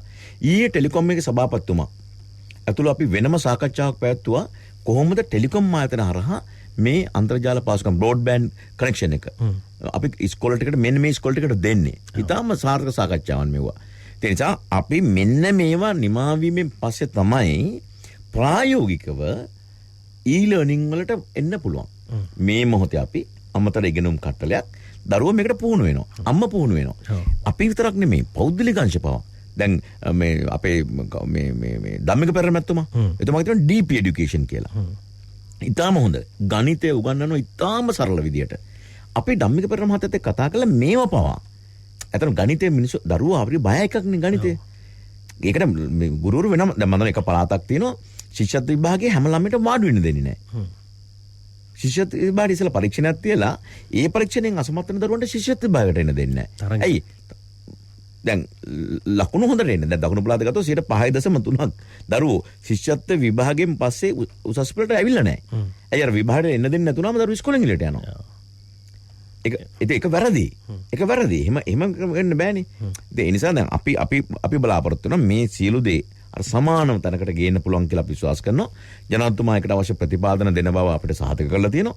අපි පුද්ගලික අංශයත් එක්ක පාවිච්චි කළා. අපි මේ පළාත් සභා ඉස්කෝල, මේවා ජාතික පාසල්, මේවා කියලා අපි එහෙම ભેදයක් හදාගන්නේ නැතුව හැම තැනකටම සමාන මට්ටමකට මේ යටිතල පහසුකම් ටික සැපයීමෙන් පස්සේ තමයි අපිට වැඩි කාලයක් ගන්නෙත් නැහැ. ඔව්. හොඳයි අධ්‍යාපනය සම්බන්ධවත් කාරණා ගොඩක් තියෙනවා අපිට වැඩසටහන නිමා කරන්නත් තව මිනිත්තු 10ක විතර කාලයක් ඉතිරි වෙලා තිබෙන්නේ. බොහෝ දෙනෙක් නගන ප්‍රශ්නයක් ඔබතුමා ක්‍රීඩා ඇමතිත් නිසා මම හිතන්නේ මේ දිනවල පිට්ටනියක් පිළිබඳව රටක් කතා කරන්න පටන් අරන් තියෙනවා. මේ වෙලාවේ මේක කරන දෙයක්ද උචිත දෙයක්ද මේ මුදල මේකට යොමු කරනවා හෝ මීට වඩා බලන්න ක්ෂේත්‍ර නැද්ද කියලා බොහෝ දෙනෙක් විමසලා තියෙනවා. එකම ප්‍රශ්න කීප විදියකට අහලා තියෙනවා මම. දැන් ඇත්තටම මේක මේ අපේ ආණ්ඩුව ගනිපු තීරණයක්වත් බඳුරු ගුණන් ඇමතුමා පුදුලික ගනිපු තීන්දුවක්වත් නෙමෙයි. රාජ්‍යයේ මුදල් වියදම් කරන යෝජනාවකුත් නෙමෙයි.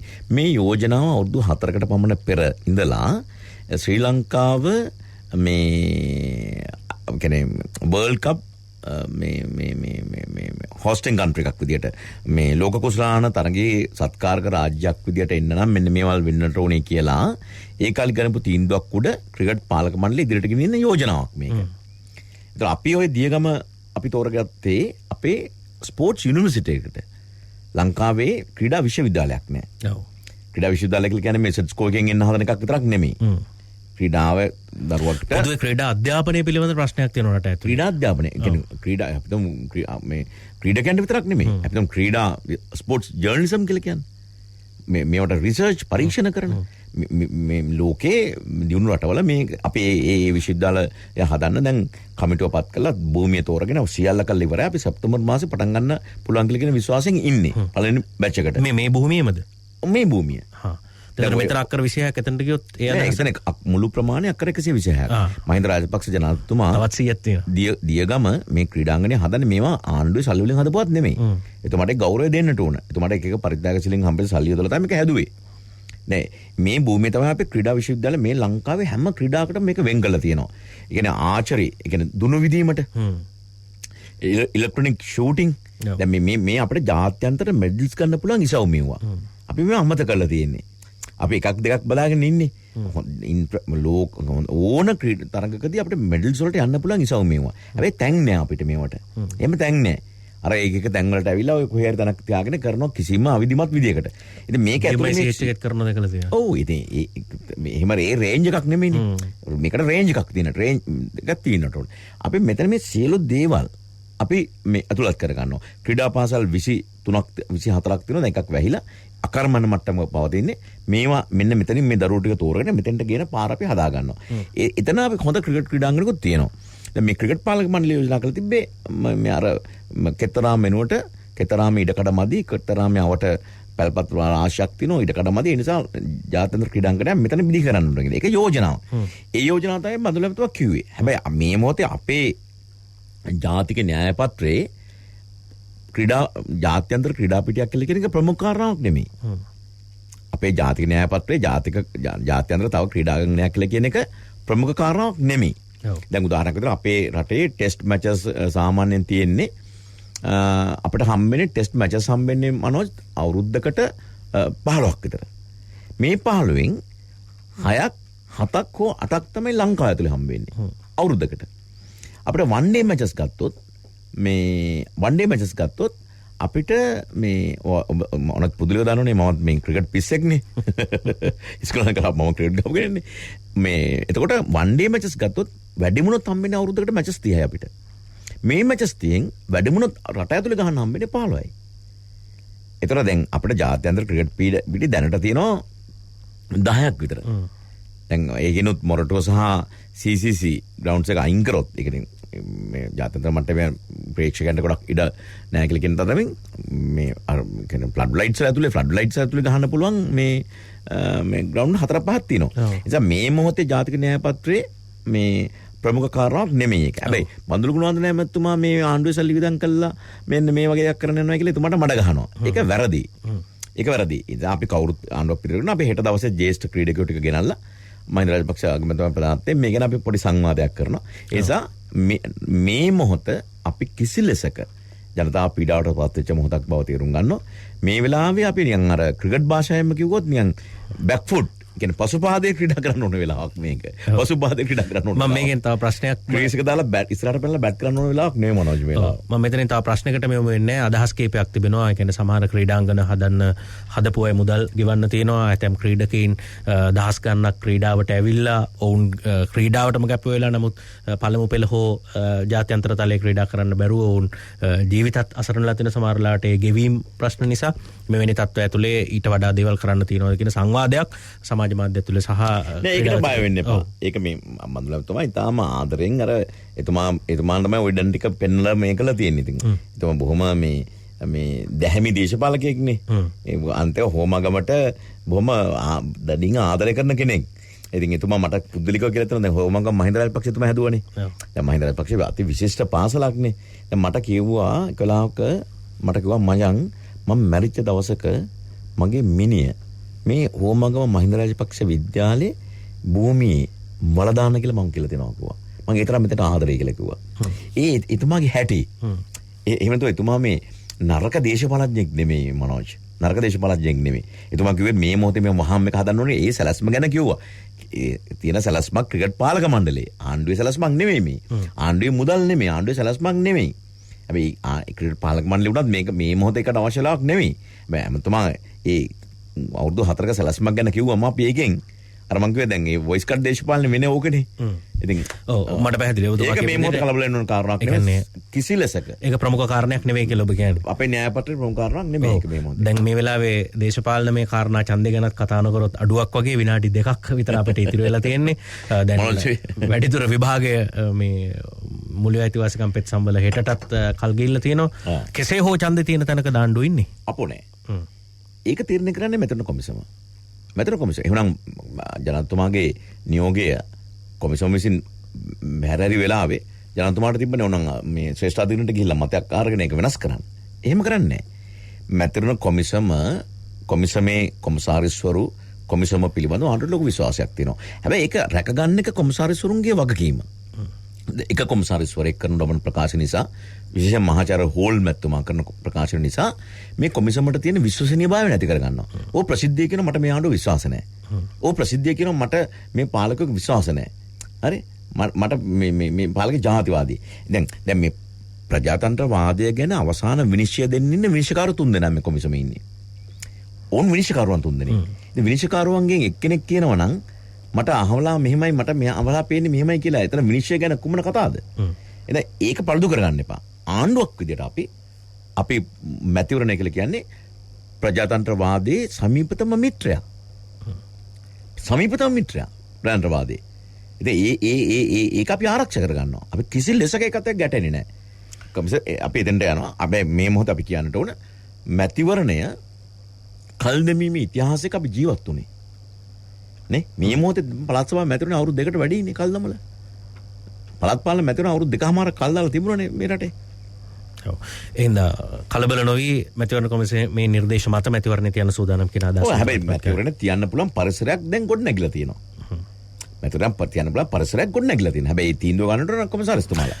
හොඳයි අපේ ඔව් ප්‍රවෘත්ති ප්‍රකාශයටත් යොමු වෙන්න තිබෙන නිසා අපි එමනම් අන්ලිමිටඩ් අපි නිමාවට පත් කරනවා. අපි බෙහෙවින් ස්තුතිවන්ත වෙනවා අද දවසේ අපේ ආරාධනය පිළි අරගෙන වැඩසටහනට සහභාගී වුණු අධ්‍යාපන ක්‍රීඩා හා තරුණ කටයුතු ගරු ඇමතිතුමා ඩලස් සලාප්පිරුම් මැතිතුමාට බොහොම ස්තුතියි ඇමතිතුමා. බොහොම ස්තුතියි net FM බැලුම්ගල මනෝජ්ජතුළු කණ්ඩායමටම මේ අවස්ථාව විශේෂයෙන්ම අධ්‍යාපනය ගැන සාකච්ඡා කරන්න. මොකද මේ වගේ අවස්ථාවක් හම් වෙන්නේ නැහැ. බොහොම අර ප්‍රාථමික බාල දේශපාලන අපි ගොඩක් කරලා කතා කරන්නේ මේ ටෝක් ෂෝස් වල. ඉතින් ඊටාම හරවත් ශාස්ත්‍රීය සංවාදයකට ඔබ ඉඩ දුන්නා. බෙහෙවින්ම සුදුවන්ත වෙනවා. හොඳයි අපිත් කැමති නව නැමියාවන් එක්ක රට ඉදිරියට යනවා දකින්න අනාගතය යහපත් වෙනවා දකින්න. ඒ සඳහා සමාජයෙන්ුත් පෙළඹවීමක් තියෙනවා මේ වෙලාවේ. ඉල්ලීමක් තියෙනවා. ඊට දේශපාලනඥයින් සහ පාලකයන් ප්‍රතිචාර දක්වා කියන අපිට විශ්වාසයකුත් තියෙනවා. ඒ මත පදනම මේ සංවාදය අපි කොට නැගුවේ. එහෙමනම් නැවතත් ඔබතුමාට ස්තුතිවන්ත වෙමින් අපි අන්ලිමිටඩ් තුලින් සමගන්නවා. නැවත හමු වෙමේ බලාපොරොත්තු ඇතිව ප්‍රාර්ථනාවට සැමට සුබ රාත්‍රියක් ආයුබෝවන්. බැලුම්ගලින් නොකී කතා net FM unlimited